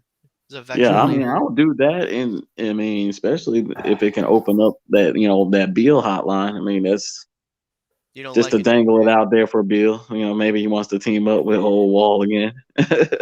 Like I like it in the sense that, like, it's only for like a year, like after this year, obviously. But I mean, at this point in his career, I don't know how much that'll put me over the top compared to Tobias. But I mean, I don't know how much of an I don't know how much of an upgrade it is per se. Well, yeah, no, but that's the thing. I mean, like, I don't care about Tobias. Like, I don't I don't seen enough of him.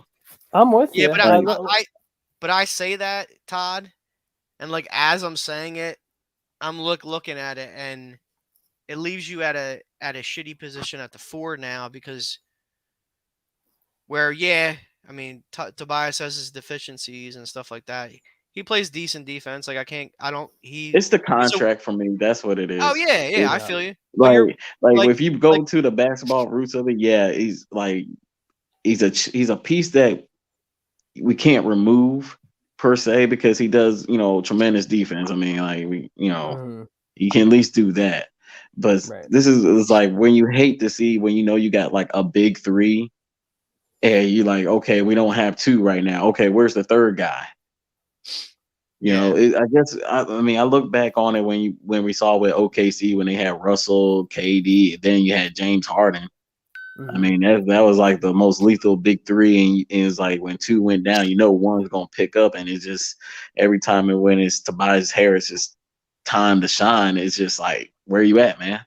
So I like it, and this comment that Troy said here it was part of like the reason that I look at this and I think it's kind of a good idea was that Wall could I don't want to say mentor like he's saying, but just yeah, I mean that's another veteran piece that for our younger guy that we hope that can be that rising star in Philly. Yeah, at least he just like that to help mold that game. I mean, it always helps that when you got that guy that's right beside you, but also that has that veteran. I mean, he got seasons. I mean, he was actually the guy in Washington. There's similar players too, like the way exactly. So the way John Wall played in his prime is it's Maxey spot on. Yep. I mean, he definitely tell him how to take care of his body. Yeah, I mean, you talking about a guy that had battled back from some serious injuries, but will also tell him like, hey, make sure you're taking care of your body because hey, so you don't want to go through what I went through. Kind of right. Exactly. All right, so we do have someone else on the back end. Let me get him in here.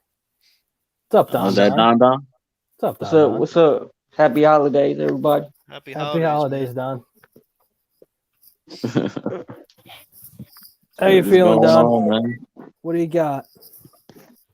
Shoot, I'm just chilling, watching a little college football. There you go. What game you got on right now? It's like FCS, North Dakota. Gotcha. Carson old team. Yeah. North Dakota State. Yep. Yeah.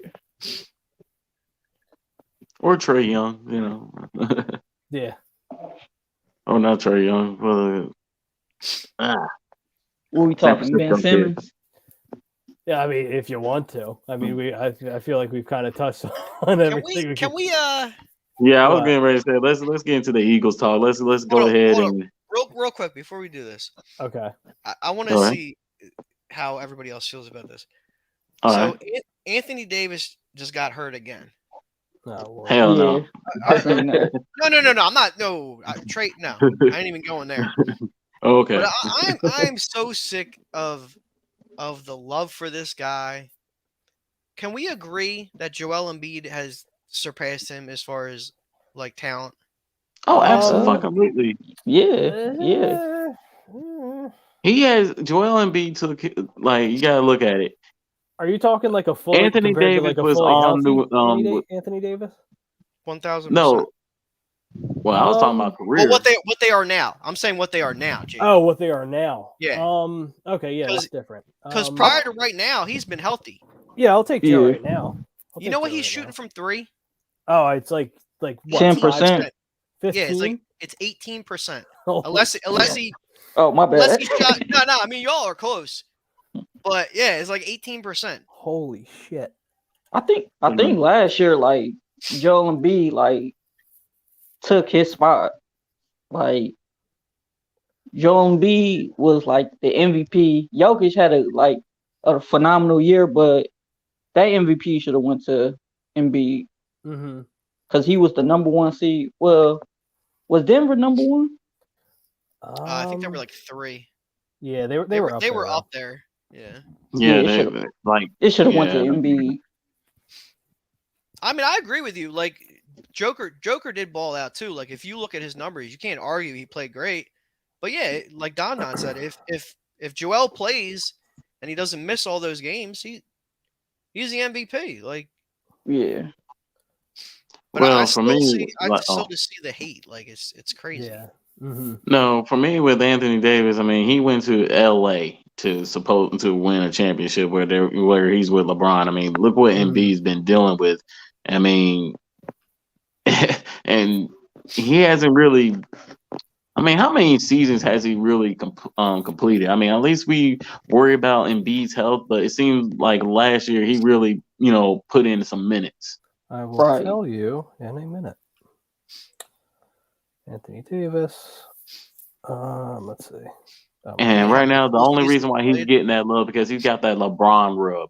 Like, he went there because LeBron wanted him, so he got that. That's what it is.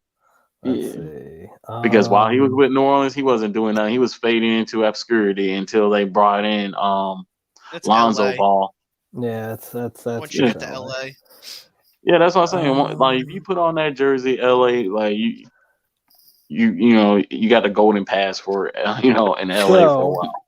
The only time Anthony Davis has ever completed a full season was in 2014-2015 season. Wow. He played all 68 in 2014. That was the only time. Actually, no. I'm sorry. Hold on a minute. I'm wrong. Hold on. This was something from a couple years ago. This is definitely wrong. Hold on. Continue talking amongst yourselves. But I was still like, even just going off of the past, like when I go off of 3 seasons since he even got to LA, it's always, if LeBron needs to rest, they'll look to like Anthony and he'd be like this, hey, you need to pick up your game, and he doesn't do it. So with there being 82 games in a full NBA season, I would love to see him be with LeBron. Anthony Davis has never done it. The most he's done I is should have never 75. started this. I'm like looking at the comments. This is driving me nuts. Yeah, the most that Anthony Davis has done in his career was 75. He never played a full 82.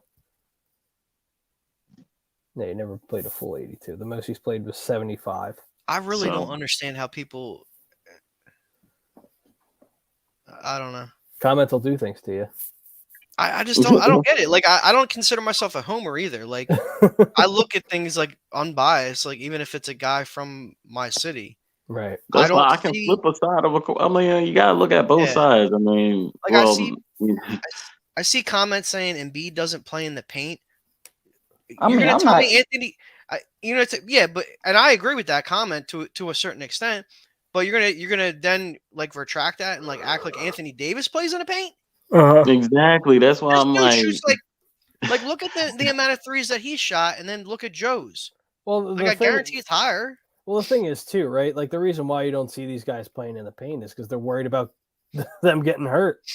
That's why they don't have them in the paint. But one thing I know is when it comes to defense, Embiid's not afraid to get dirty. No, he ain't afraid to get down in there. I mean, where Anthony's like sometimes he got that like, oh shit, I don't know about this. I will give Anthony Davis the upper hand on defense, but I'll take Joel Embiid any day over Anthony Davis. I mean, I would say if you give him the slight lead on defense, I'd be right with like a slight lead, but it's very close. Yeah, like very, very Joel hasn't even had to like really show out defensively. Mm-hmm. Not this year. That's what I'm saying. Like, exactly. Like if clearly Ben's not going to come back, so I would say I would expect a lot more from Joe defensively. Mm-hmm. Right. You know what I mean? Like, yeah. Yeah. So. But nah, for looking at what Anthony Davis laying on the floor tonight, yeah, he might be done for. He's probably done like, for this year. Probably done. Yeah, he's probably done. Yeah. What? This might be like his 3rd ankle injury. Is that what it is now? I think it's. Man, I can't even keep 2 count or with 3. that. Right.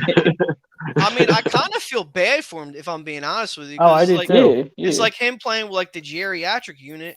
It's like just him and a bunch of old dudes.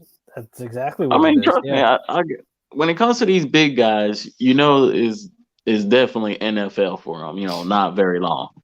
Yeah. Right.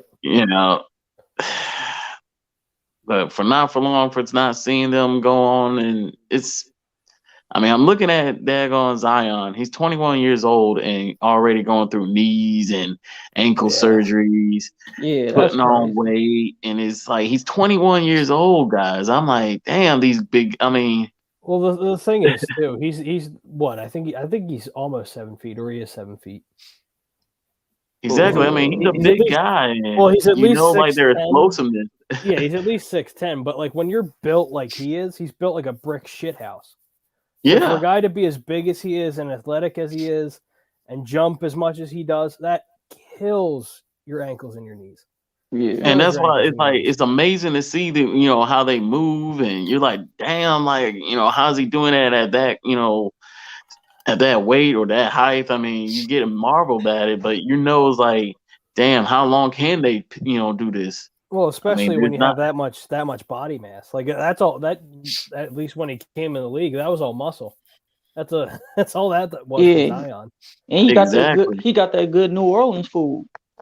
Oh man, we already discussed. We already had. We talked about that last week, Todd. We talked about that last week. Yeah. So it's just sometimes I marvel at it, but that's why even game plan. Like you said, we hate to go back down that Jimmy Butler, lane, but that's why I look at it. For how long we're going to have Joel Embiid is, when you get these talented big guys, you're on a time clock because you wish they had like that Dirk gene, that Tim Duncan gene, the guys that was able to play so long, but it's just. You just want to maximize all of it, all the talent while they're there before, you got to deal with all the injuries, season-ending injuries. I think that Bynum, that hurt the most. My God, he was coming in with like different hairstyles just to keep us entertained. But he did a good job at it though. Right. Let me ask y'all something. Was y'all on board trading Ben Simmons for James Harden last year? Or y'all was like completely against it? I know I was on board. I know I was for, if you really want to go back on it, I was for when if you remember a couple of years ago when they were talking about trading Ben Simmons to the Spurs for Kawhi. I was for that all day. Oh, and people called me nuts. People called me insane. I ain't even heard that one. They're like, you're crazy. That's what I'm saying. We talking about when they was willing, like you talking. Yeah, because Pop wanted Ben. If you remember, Pop wanted Ben a couple of years ago. Ben Simmons was being talked with trades with Devin Booker. That's how high his value. To answer your question, Don, yes, I would have taken Harden. Absolutely. So Kawhi would have just stayed for like 1 year? Listen, we would have won a championship. So yeah, I'll take it all day. But unfortunately, it didn't happen. So, all right, I've had enough of the shitty Sixers for now. Yep, and that's what I'm saying. That's the down. Let's go off the up roller coaster. Right, let's get into these picks. Let's get into the COVID-filled NFL. What a mess, man! That's Tuesday gonna be interesting. Yeah. Like what? Yeah. What was the Tuesday? Like how did they set it up? Like an extra Monday night game and then two Tuesday night games. So I like how they did it. I'm not too upset about it. I know Tom made a video about it earlier, and that's I feel the same way. But so if you look at it this way, we have football Saturday, Sunday, Monday, and Tuesday. All right. And then we have that one gap on Wednesday, and then we have football again on Thursday. So okay. I'm not upset about it, but the only playing football. The only issue that I have, and this will be really quick, is that we play on Tuesday, but we also have another game that Sunday. So it cuts your rest time. It gives your team no time to rest. Now, again, the devil's advocate to that, they're coming off a 16-day bye week, so there is that. But when you have 3 games in the span of I think nearly 2 weeks, that hurts you. It absolutely hurts you.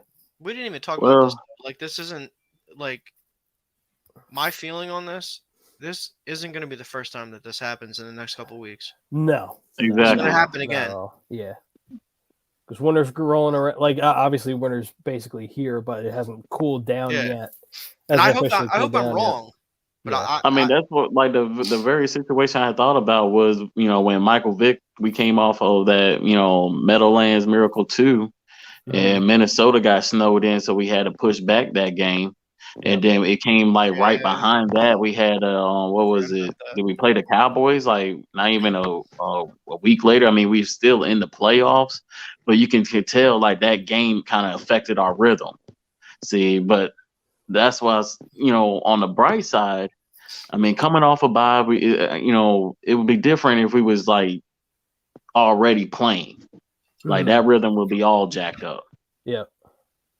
But by us coming off of a bye, that shouldn't affect us, and especially we're home. I mean, if it was on the road, yeah, I think it would have affected us a lot. But yeah, the Eagles still should win though. So. Oh yeah, I mean that's how I look at it. It's like, I mean, they're gonna get what it is. They're gonna get Taylor Heineke back. I'm thinking that's what that will help. They'll get McLaurin back because he'll be off concussion protocol by then. Here's the thing though. So today's Friday, right? Yes. So yeah. Hello. Hello. Sorry, guys. Very good. It's all good. We got a little surprise visit. So today's Friday.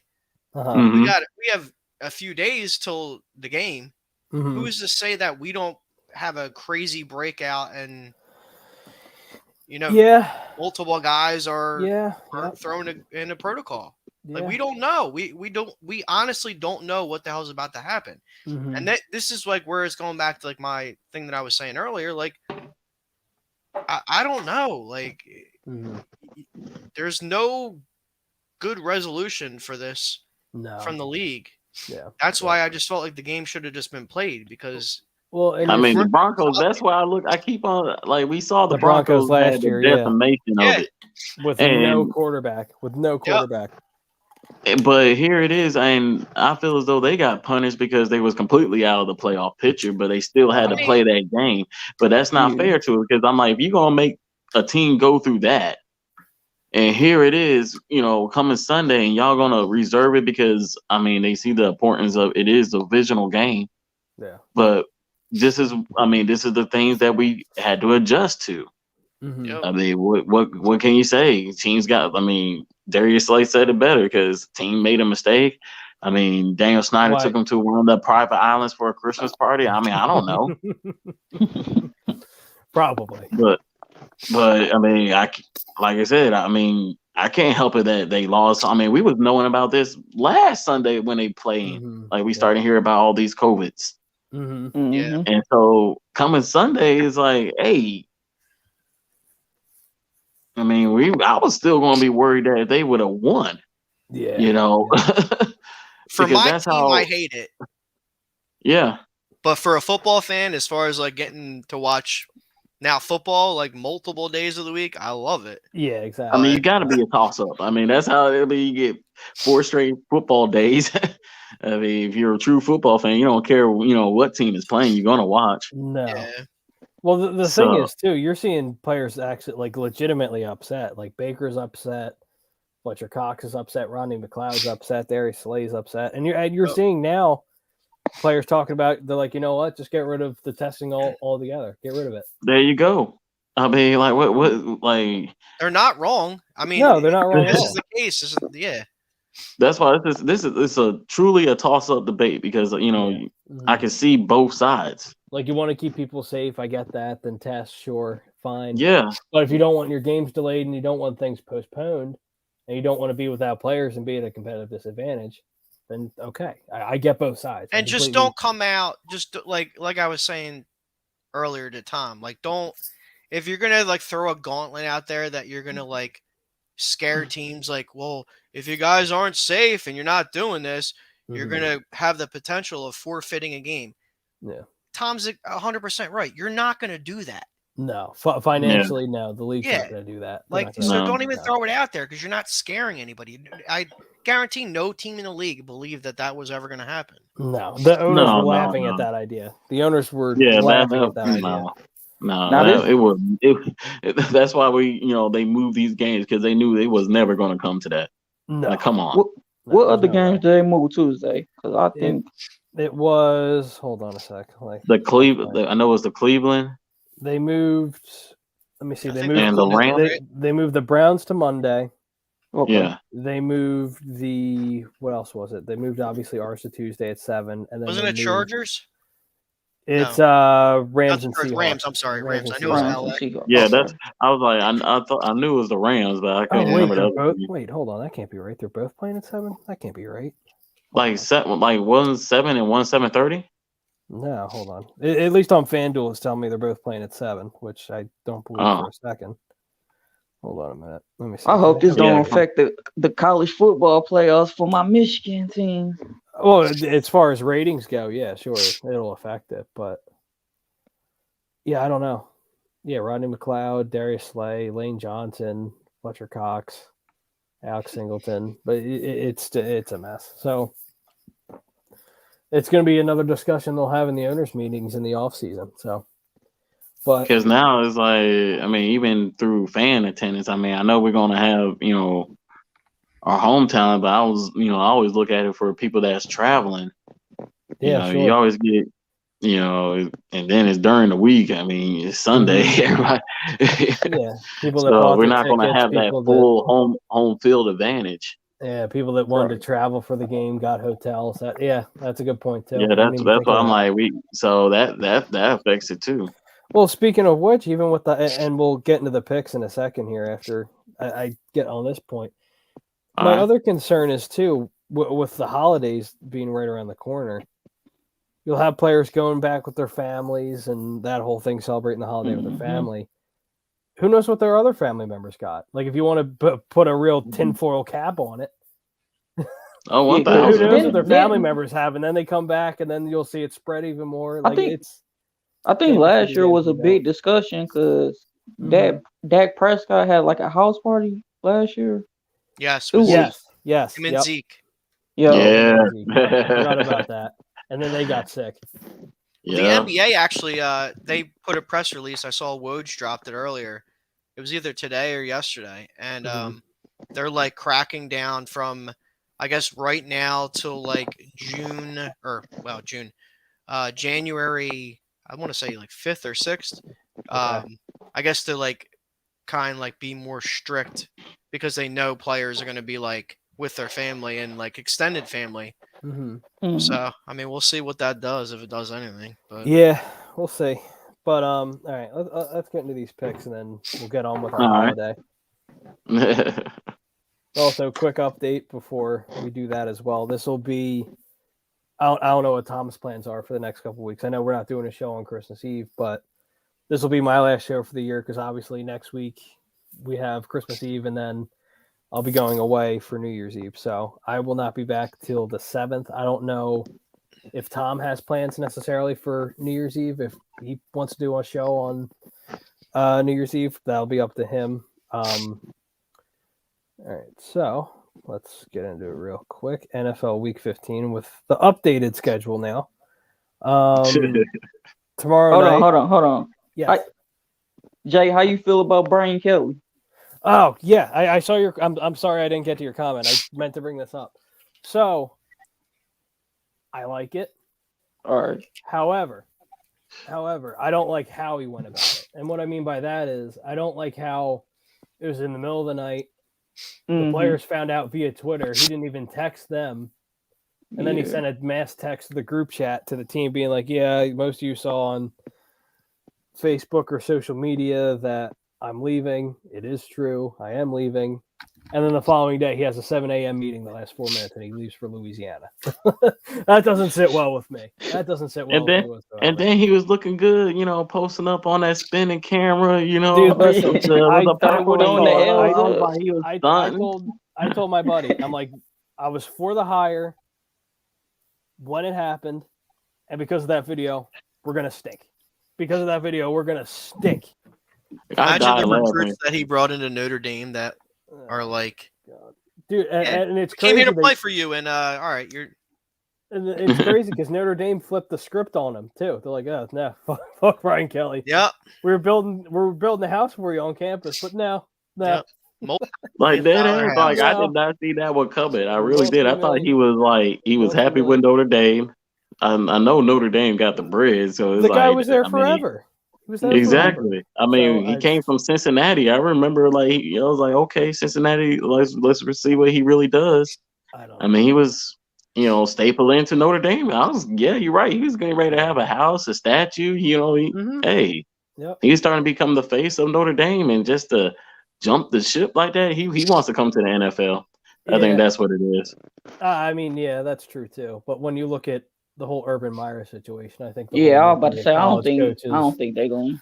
Yeah, that whole situation's a fucking mess. I think he's done personally. When you talk about Urban Meyer, I think he's done. Especially when you're talking about kicking players. Oh my goodness! What man. a mess! Y'all was hilarious all the timelines. That I always got a good laugh at that. What a mess! Oh, yeah, you're talking about fall from grace. Well, even if Josh Lambeau's just being arrogant and he's just mad because he doesn't have a job right now. Who says this didn't happen when he was at college? Like, I'm not saying he kicked everybody. I'm just saying what else happened when he was a football coach in college. But no, this is a pure example of certain coaches that just can't coach in the NFL, like a la Chip Kelly. You can't bring those college tactics or the way you ran a college program to the NFL. It's not possible. It just never worked. Then calling the coaching staff you hired losers. That's just I can't. I mean, they're like, if you're that head coach, I mean, they were trying to run your plan. Yeah. Who's really the dumb fuck in that situation? Exactly. But to get back to Don's question, I am excited for the hire. I like the hire a lot. It's a fuckload of money that he's getting. Yeah. $100 million for 10 years. So I don't know. I like the hire. We'll see as far as it goes with recruits, because obviously everyone's jumping ship right now because Ed left. I mean, it ain't all bad. You ain't give 10 years to James Franklin, so it ain't all bad. Yeah, no. I mean, we'll see. We'll see. It depends on the quarterback situation. Max Johnson went to Texas. He transferred.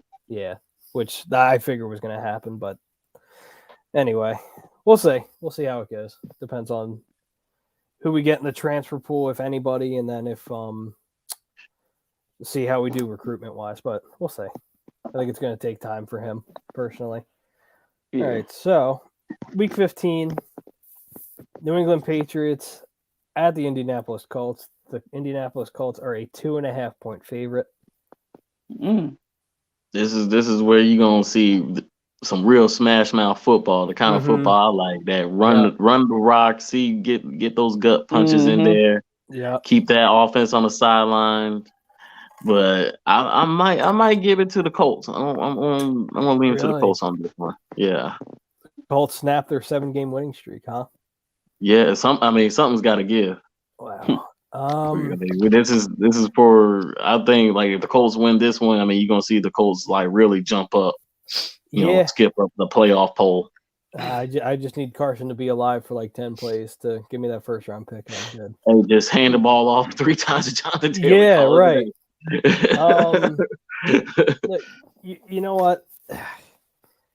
I thought the Patriots, I never wanted to say they were done after Brady left, and they had that one bad year. Now they have Mac Jones back, and it's back to business as usual, which is fucking unbelievable. It's unbelievable to me. But you gotta what's unbelievable is how it happened. He fell to them. Like, well, and I said it too when Mac Jones was coming out of Alabama. I'm like, the perfect situation for his type of play and his skill set is New England. Patriots. It's New England. Because I'm not saying he is Tom, but like as far as like a skill set, they're virtually the same. Because he was gonna be horrible if Chicago took him with Matt Nagy. Yeah, it would have been horrible. Oh, absolutely. Because wherever he went, making something that he's not. But give me what do you call it? Give me the Patriots plus 2.5. Okay. I like the Colts in this game. I do. You really? I do. I just great minds think alike. It's that Belichick defense. I just can't. Because like the thing, like with the Patriots, they're so good at taking away what you're really good at. So, well, that's why I say if you're going to take away that run, it's going to be man up football. Because one thing Frank Wright is not going to do, he's not going to stop trying to run the football. Yeah, I mean, don't get me wrong. This could be a pick 'em. Like I could take. Oh, absolutely. Yeah. I just got a weird feeling. No, I hear you. Let's see. Next game, Carolina Panthers at the Buffalo Bills. The Bills are an 11.5 point favorite. Give me the Bills, please. Yeah. Yeah, Bills looking for that bounce back win. I gotta give it the Bills. New York Jets at the Miami Dolphins. Miami's favored by 9.5. This is a weird one. Where is it? It's at Miami. Yeah, give me Dolphins. Yeah, give me the Dolphins. Wait. Yeah, Ain't Waddle out? They're missing Waddle. He's in protocol. Oh, is he? Oh. Yeah. That's a favorite target too. It's gonna be a problem. Time for Mac Hollins to ball out. It's gonna be a close game. I'm gonna say that. I don't know about this one. Ooh. Yeah, it's a weird game. If Waddle's out, then yeah, that changes things. But Tua's been playing well, so I'm still taking Miami, but yeah, give me Miami. So, all right. I'll lean on Miami, but I don't know. That's a toss up. Yeah, it's a weird game. Dallas Cowboys at the New York Giants. Cowboys are favored by 10.5. Dallas. I mean, if you just put Micah Parsons out there by himself, they'll win that game. So, I mean, yeah, that's what I was like. Is anybody healthy on the Giants or anything? all you have to say is Mike Glennon starting, and then there you go. I was like, is Daniel Jones coming back? If he's not coming back, he has a neck. I mean, I don't know. I will say we have seen stranger thing happens in divisional That's also games. That's all I'm going to say. Wait, I'm taking. It's in New York. It is in New York. Yes. I still think the Cowboys win, but we've seen stranger shit happen. Yeah, like the Cowboys. This is that kind of week. Well, talking about if Dak continues to struggle, then it might be a close game. Mm-hmm. Dak made it a close game last week against Washington, so but here's the thing for me, like how close is Michael Parsons to like the sack record for the rookie? I think he's 2 or 3 away. I think. Okay, LT just got arrested. It's in New York. I think like Michael Parsons will fucking like go fucking ham, like just to remind all Giants fans of what they used to have. So I'm definitely taking the Cowboys, but it could be that weird game where the Giants somehow win. But I just got a funny feeling Michael Parsons is going to do something to make Giants fans remember this one. Just got arrested. LT that like he just popped up. I was like, oh shit! And now you're saying I gotta get back in the news, man. Yeah, exactly. Somehow, some way, and boy, Michael Parsons like this. I'm gonna make people forget about you. I know Bill Parcells will always. Bill Belichick will always say he's the greatest player ever that he ever coached. Whatever. But I guarantee you, Bill Parcells, if they say anything about him with Michael Parsons, he's like this. He's getting up there. Yeah, I promise you, he will give a nod to Michael Parsons. He's seeing what that man is doing. Sure. Come on now. All right. So Cowboys for that one. Tennessee at Pittsburgh. It's a pick'em. Oh, pick'em. Yeah, it's a pick'em. Tennessee at Pittsburgh.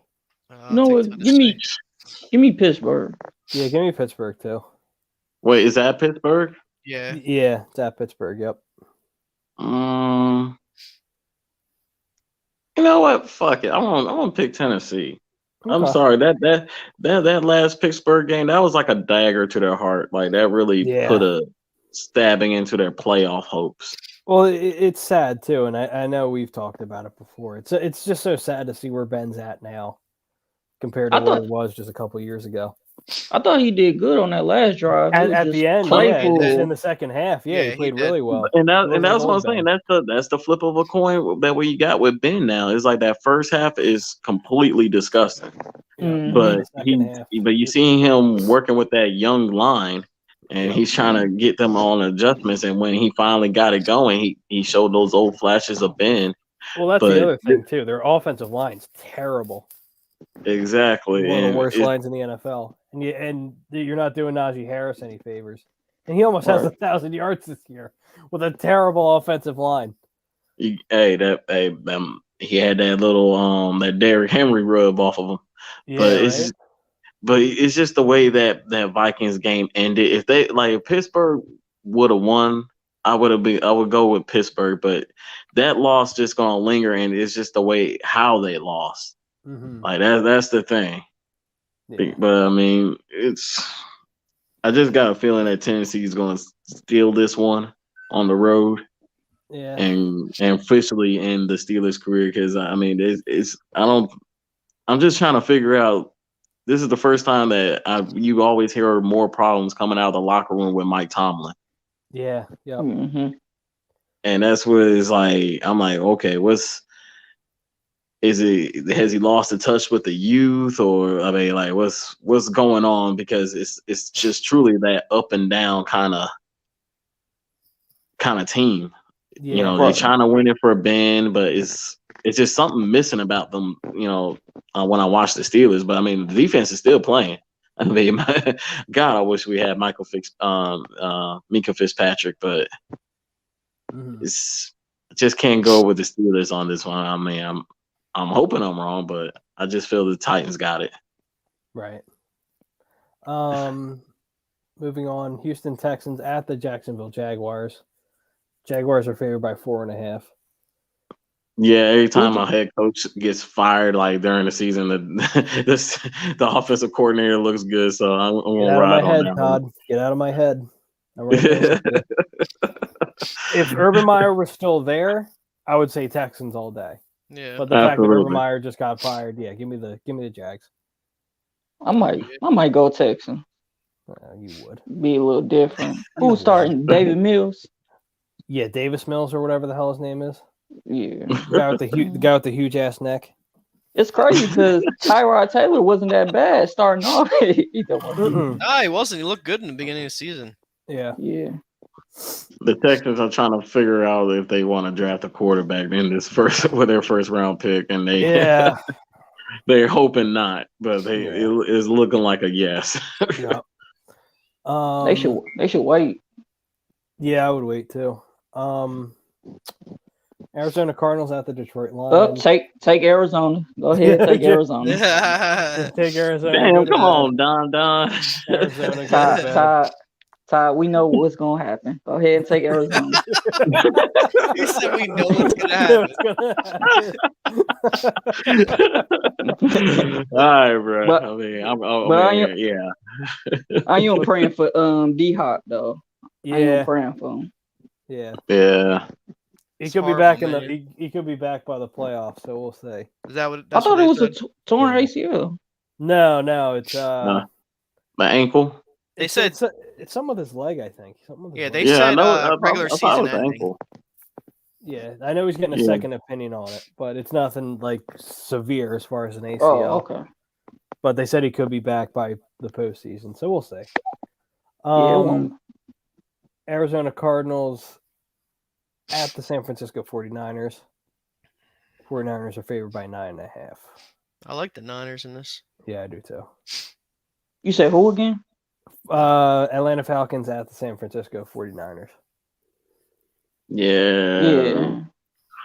I'm going Niners. Yeah, give me Niners all day. Yeah. Niners. This one's interesting. Cincinnati Bengals at the Denver Broncos. Broncos are favored by 3. Really? I like the Bengals in this one. Where is it at? I don't see how the Broncos in Denver. It's in Denver. I know why. Yeah. Yep. That damn Cincinnati's up and down. Yeah, they are up and down. They're a young team, though, Todd. They're a very young team. And that's give me Cincy too. Yeah. Yeah. Well, I mean, it's going to be an interesting matchup. It seems Surtain and Chase. Jamar Chase. Yeah. Yeah, that's going to be. I won't be tuning in on that one. bit of a college rematch, yeah. Yeah. Let's see. Yeah, This give me rookie class kind of good so far. Yeah, it's really good so far. Jalen Waddle's good. We know what Devontae Smith is. Yeah, the whole rookie class, like the majority, is really good. Let's see here. Still on Sunday, Green Bay Packers at the Baltimore Ravens. The Packers. Green Bay. Pack. I mean, Lamar. I don't think Jamar yeah, I don't think Lamar's out. playing. Yeah, I don't think Lamar's playing. If they were smart, they would just shut him down. Yeah. Well, they haven't paid. That's the other thing too. They haven't paid him yet, so that's going to be a whole other. Oh, you're right. Damn, he hasn't gotten paid yet. So I thought he did. Oh yeah, that was Allen. Damn. Would y'all? Would I? No, I wouldn't. Nope. I wouldn't touch him with a 10-foot pole. Because if you like my thing is Don. Like if he was more of a consistent passer, because he can throw the ball. He just doesn't do it consistently. That's my issue. But if he was able, we're dealing that with Jalen Hurts right now. So Lamar has a much better. Lamar has a much better arm than Jalen. He's more athletic too. Yeah, he's way more athletic. But I know it's like we already got the guy that we're dealing with right now. Is like, which one are you going to try to really develop? I mean, yeah, exactly. I thought over a handful of teams would take him. Don't get me wrong. Oh, sure, of course. But not for this. I would take him.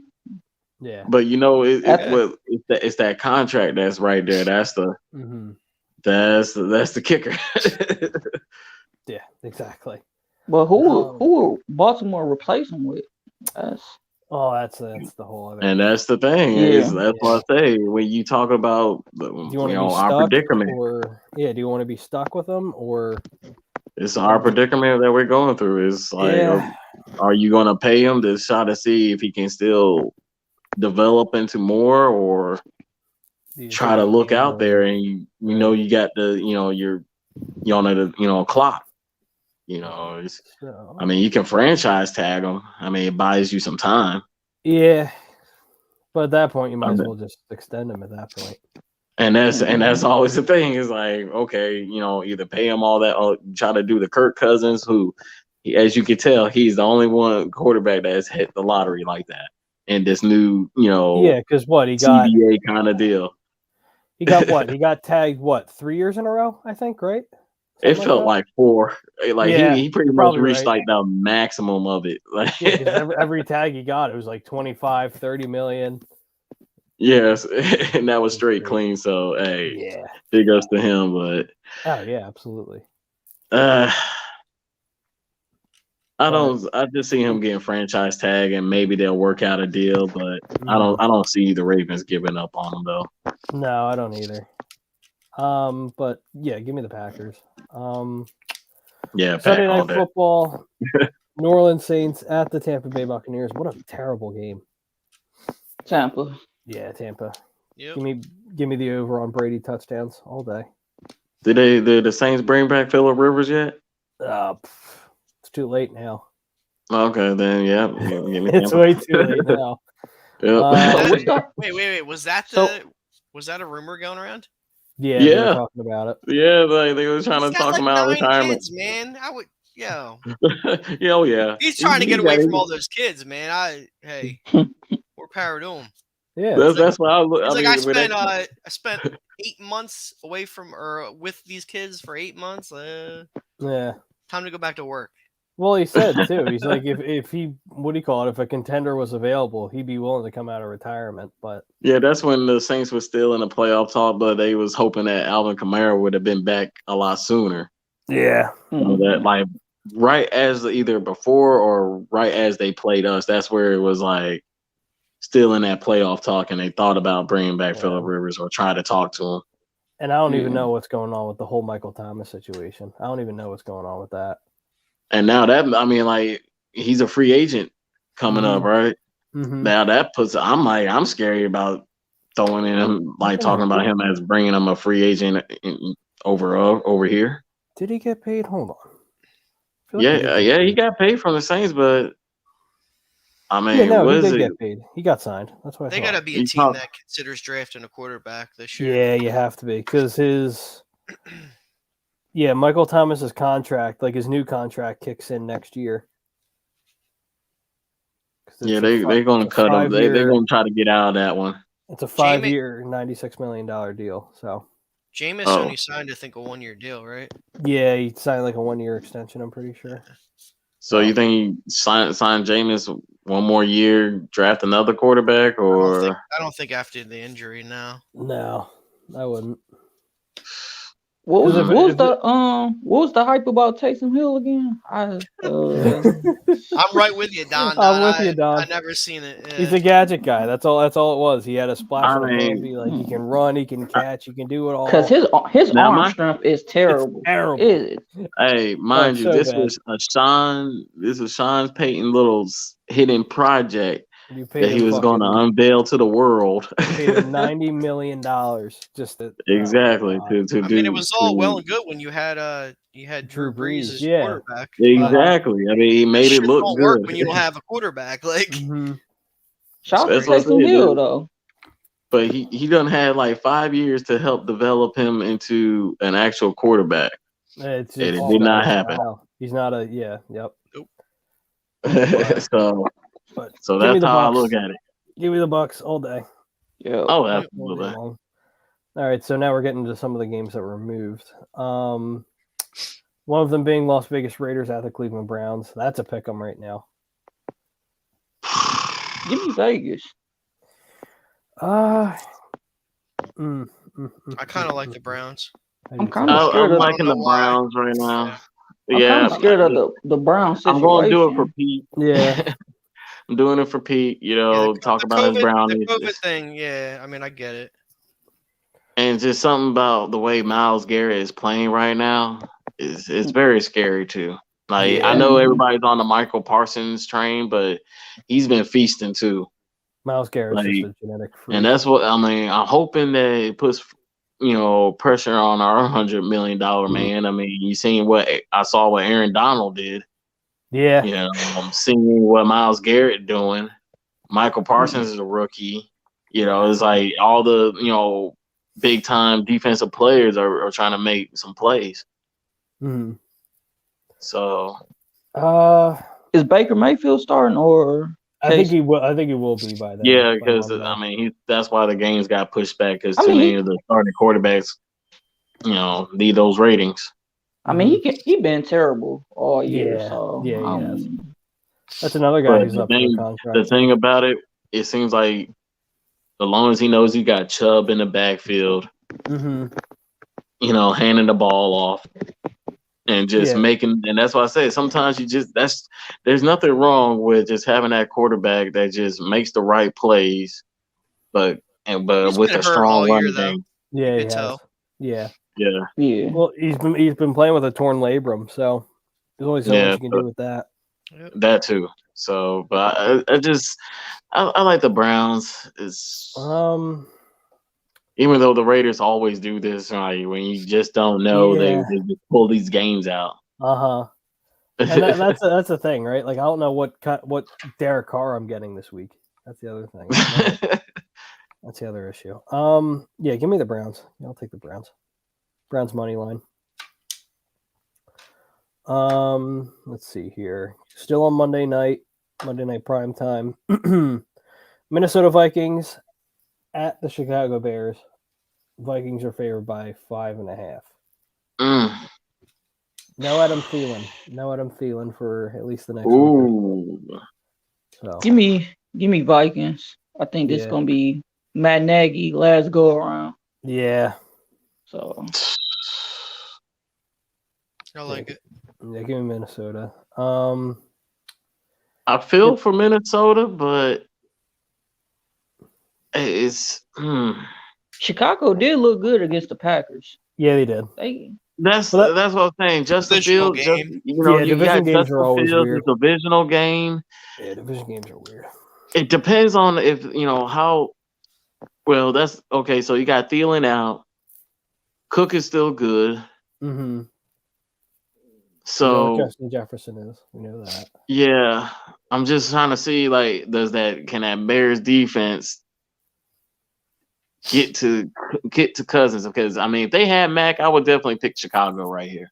Yeah, Like it's Chicago home, I would definitely pick them, but I can still see it as a reason being because at Minnesota, I mean, you barely escaped like that. That Pittsburgh shot themselves, so and that scares me because they had a 20. They was up 20. Mm-hmm. Yep. That's why I'm like I'm flipping. Yeah. But yeah. I'm going to like the smart man go with Minnesota, but don't be surprised if Chicago does something. Yeah. That's how I feel. That's why I never bet the Vikings for anything, because they'll win games they're supposed to lose, and then they'll lose games they're supposed to win. It happens to me all the time. And that's why me and you in the same boat. I'm like this. Nope. I'll do a gentleman pick. Yeah, exactly. I'll be like, yeah, okay. But yeah, I don't. You gonna talk about some actual money? Hell to the motherfucking no. Yeah, I refuse. Yep, I seen it firsthand. Hell yeah, Don. All right, so both of these last Tuesday night games, Seattle Seahawks at the Los Angeles Rams. Rams are coming off a big emotional win too, so I don't know. Mm-hmm. This is where the Rams are gonna like. This is like their chance to take the division. Yeah, another tough division game. Russ did what we I think all thought he was going to do last week, though. Was kind of came back around, looked like himself again. Yeah, which you knew was going to happen. Yeah, it's only a matter of time. This game is in LA. Yes. Yep.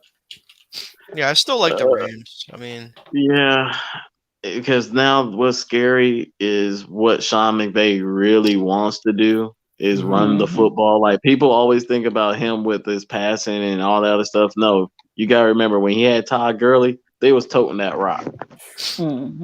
Like he was being talked about for MVP, and now they starting to get a running game. I mean, they're gonna get Henderson back, and you finally get OBJ. Like that. Now this is like the Rams team that went to that Super Bowl where they was like, yo, they was looking unstoppable. Yeah. Like he's getting back to that. And now you gotta like the Aaron Donald matchup against that Seahawks O-line. Yeah, I didn't even think about that too. Yeah, true. Yeah, give me the Rams. Give me the Rams. All right, so obviously the one we're all looking forward to. Monday night, Washington at Philadelphia. Eagles are now favored by 7.5. Which, if you were paying attention when the line first came out, we were 4.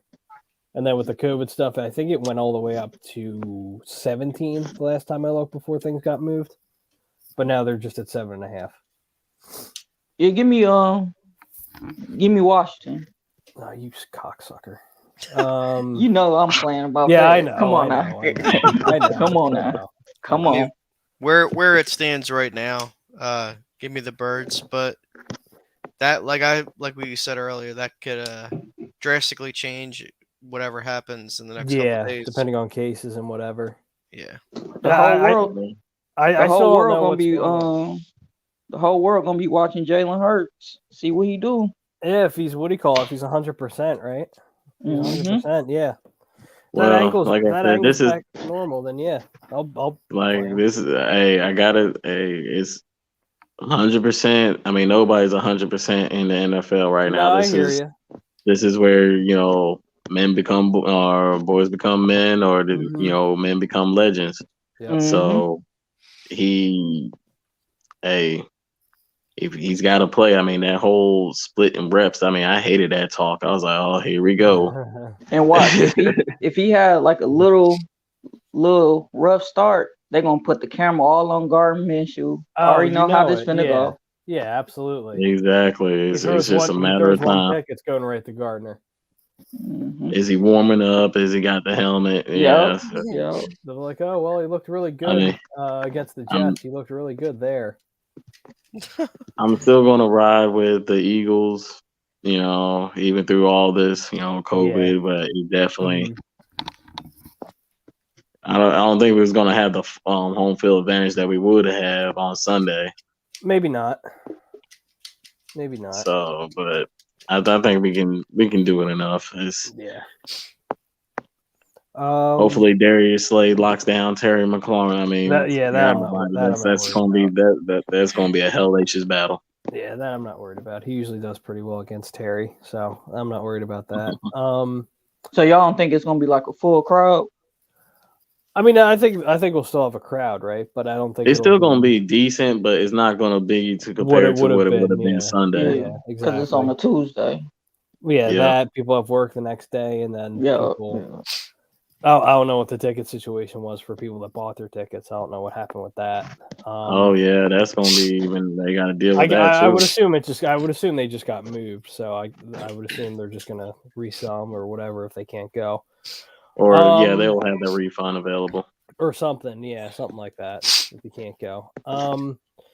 Give me the Birds. Give me the Birds. I think it's gonna be close, obviously, with Taylor Heineke that will most likely be back by then. Mm-hmm. And it's tough because I don't know what Jalen Hurts' status is. Obviously, he was a full participant today, but it just depends. It depends on how he's feeling and that whole thing. If he can run on that ankle, then yeah, I'm not worried. I'm not worried whatsoever. But I'm looking at it. We got Jordan Howard and Miles Sanders. Yeah. Yep. Until you stop what I do best, hey, I'm gonna keep running it right down your throat. Fuck it. I do think the defense gonna have a field day though. You think? Yeah, I think they're gonna step up. I hope so. But you guys got anything else before we wrap up? Yeah. So. What are you looking at? Yeah. NBA.com. Just checking tonight's scores. So I thought you were playing with that trade machine again. No, I'm kind of eyeing stuff up just because what could possibly happen. Is he eyeing Gabe Vincent? That's the guy now, Gabe Vincent. So, Sacramento lost by 20 points to Memphis tonight. I believe that's 6 or 7 games in a row. Dang. For the Kings. What was Fox's number? I didn't really get that deep into it. Oh, okay. Lakers are losing by 20 points to Minnesota. Oh, geez. Once Anthony Davis went down, it was over. Yeah. And last thing, so our next opponent on Sunday is New Orleans. Mm-hmm. They won in overtime tonight against Milwaukee. Really? Wow. Somebody must have had a big game. Yeah. What's the box score on that? Yeah, I'm going to look that up right now. Ingram had to have went off. No, he didn't. Did he? Devontae Graham? No, he had 22 points. Oh, okay. I would take that right now. Graham had a good game. He had 26 points. He was 8 for 12 from 3-point range. Oh, there it is. Okay. And Valanciunas put up 24. Can we get a package deal? So. Okay. A little NBA update. There you go. This was a good show. Yeah. Good show. Finally glad to have you on here, Don. It's been fucking Hell yeah, Don. Trying to get you on here for a minute. Yeah, I'm going to definitely come on often. Awesome. Good. But, fam, we appreciate you. Don, we appreciate you. Todd, your family. Oh, absolutely. Hey, love you guys. Love you too. Man, I did not pull the trigger on the Manny Nunes fight. You heard me last week. I liked Pena for some reason, but I couldn't put no money down. I kind of regret it. I should have listened to you. I would have won a shitload of money. Should have listened to you. I had that feeling, but I just couldn't pull the trigger. Yeah, I hear you. I listened to you. The guy sleeping in the background. The guy sleeping in the background? There's a guy front row Passed out? During that fight.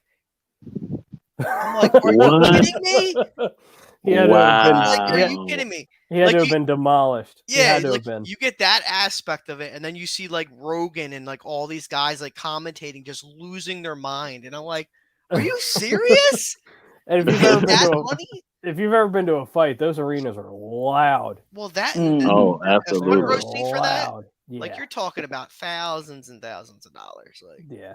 He had to. Oh, He had to have known Dana or somebody. He had to have. That's the number one saying. Hey, talk to Dana. Yeah. If you're able to just do that and not even worry about it, then. Yep. Y'all watching the Darren Williams Frank Gore fight? Yeah, I'll watch it. I'm not Yeah. paying for it, but I'll watch it. Oh, all right. Man, it's Oh, a circus. ain't nobody paying for it. No. No. I got my ways. Yeah, right. So do I. Yeah, I'm Yep. with you. I'm not going to give sites out there, but I mean, Tyron Willie's gonna get his revenge. Ooh. yeah, whatever. That Yeah. I don't pay attention to. I don't see that lasting too long now. I just want to see Frank Gore just destroy somebody. That's all I want to say. But anyway, fam, we appreciate you as always. Yep. This is going to be at least my last show for this year. So obviously next week you have Christmas Eve, and then the following week you have New Year's Eve. So I'll be going away for New Year's Eve. So, fam, Where are you going? I might go down the shore. Got a shore house down Seattle, so I might stay there for Hell yeah. a couple days, just hang out. But no, obviously before we get out of here, everyone be safe. Everyone have a great holiday. Mm-hmm. Enjoy the family. Enjoy the kids if you have kids.